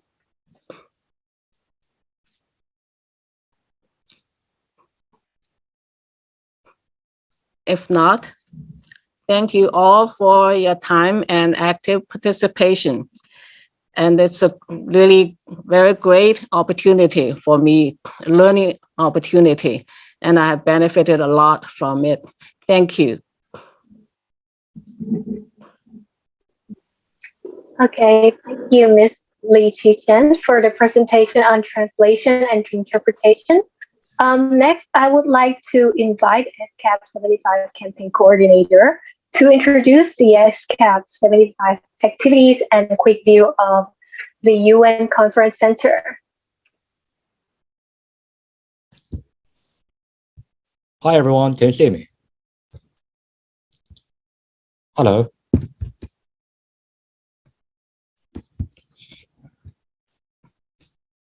All right. Hi everyone. I'm Jeremy and I'm the campaign and multimedia coordinator for ESCAP75. So I believe you all may be interested in my background. I actually studied filmmaking as my bachelor degree. And then I've got a few years of experience of internship with different NGOs from around the Asia Pacific region. And one of my internship experiences with UNICEF, and that actually led me to become an intern at ESCAP before becoming a multimedia and campaign coordinator for ESCAP75. So let me share, so as you may know, ESCAP is actually reaching 75th anniversary, and it's actually ESCAP's 75th birthday on the 28th of March.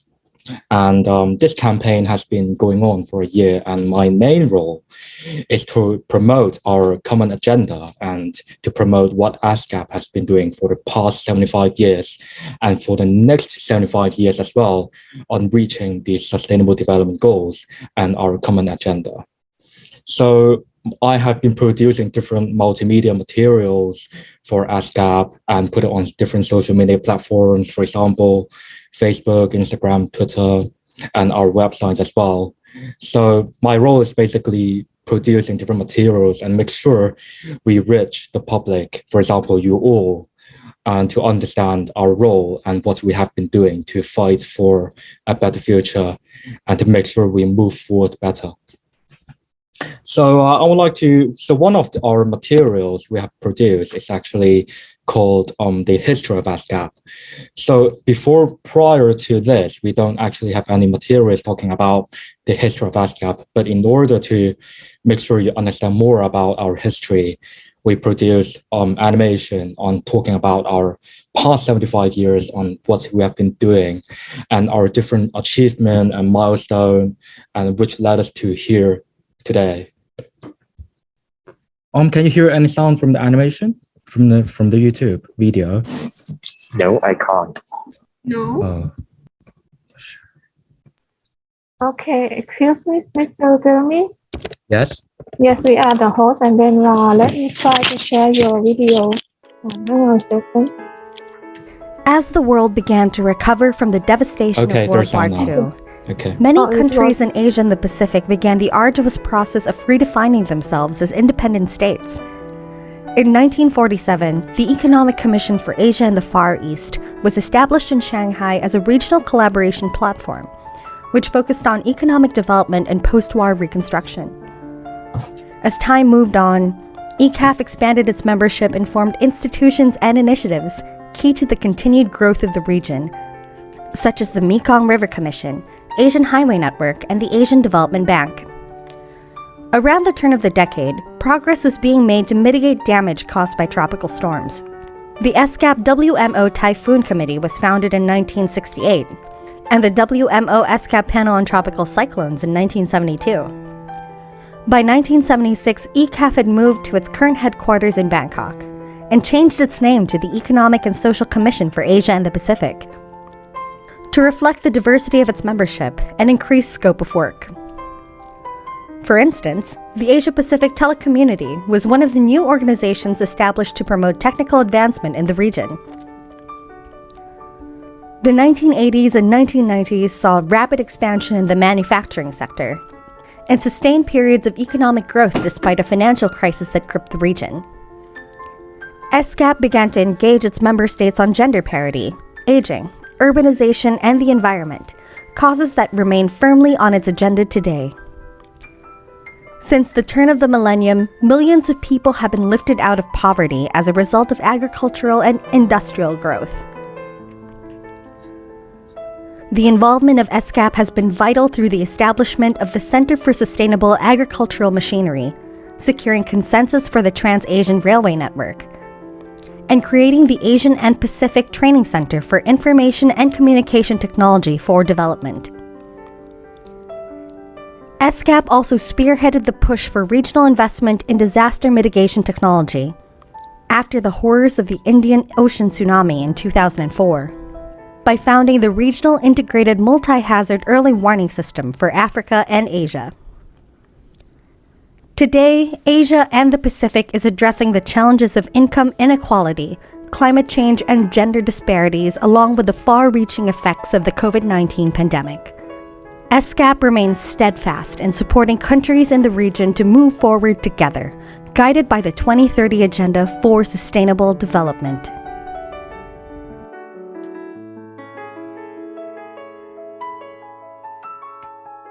So that's it. So I believe you all may have a better, clearer understanding of our history. So part of my role is also to engage the youth. So I believe like many of you may be interested in how to get a job at ASCAP or in UN in general.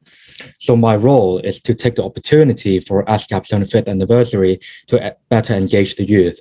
So my role has been to come up with different ideas to engage the youth. For example, I actually came up with the idea of a day in the life of an ASCAP intern series. So this is one of the videos that show what it's going to be like to be an ASCAP intern. So another thing is I actually did a video of 75 questions with Kaveh. So Kaveh is actually our Deputy Executive Secretary. So this idea inspired by the Vogue series. So I believe people are going to be more interested to get a better understanding on what the work or what job does the Deputy Executive Secretary of ASCAP does. So my final idea for the campaign is actually a tour around the ASCAP campus.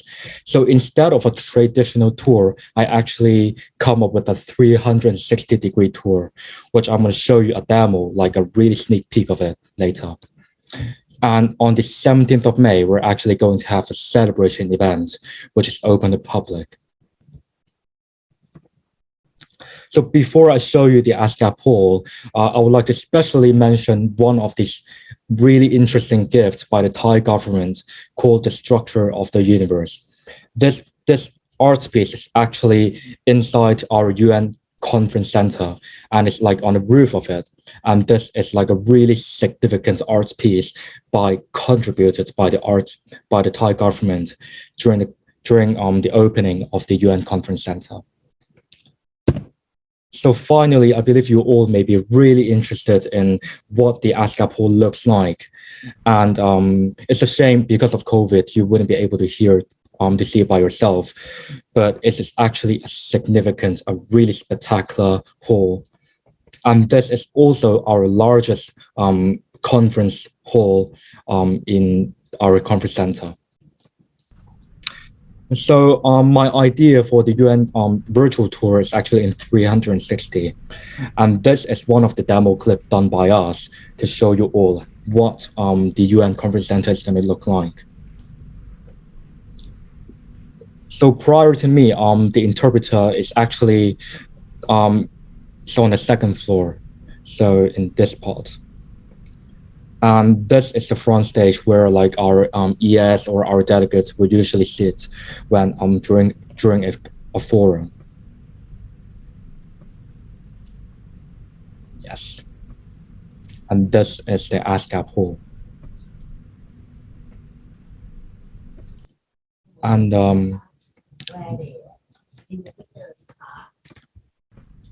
okay. So this is my presentation.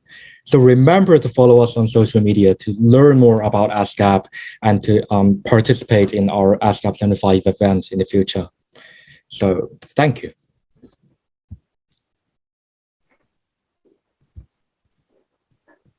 Does anyone have any questions?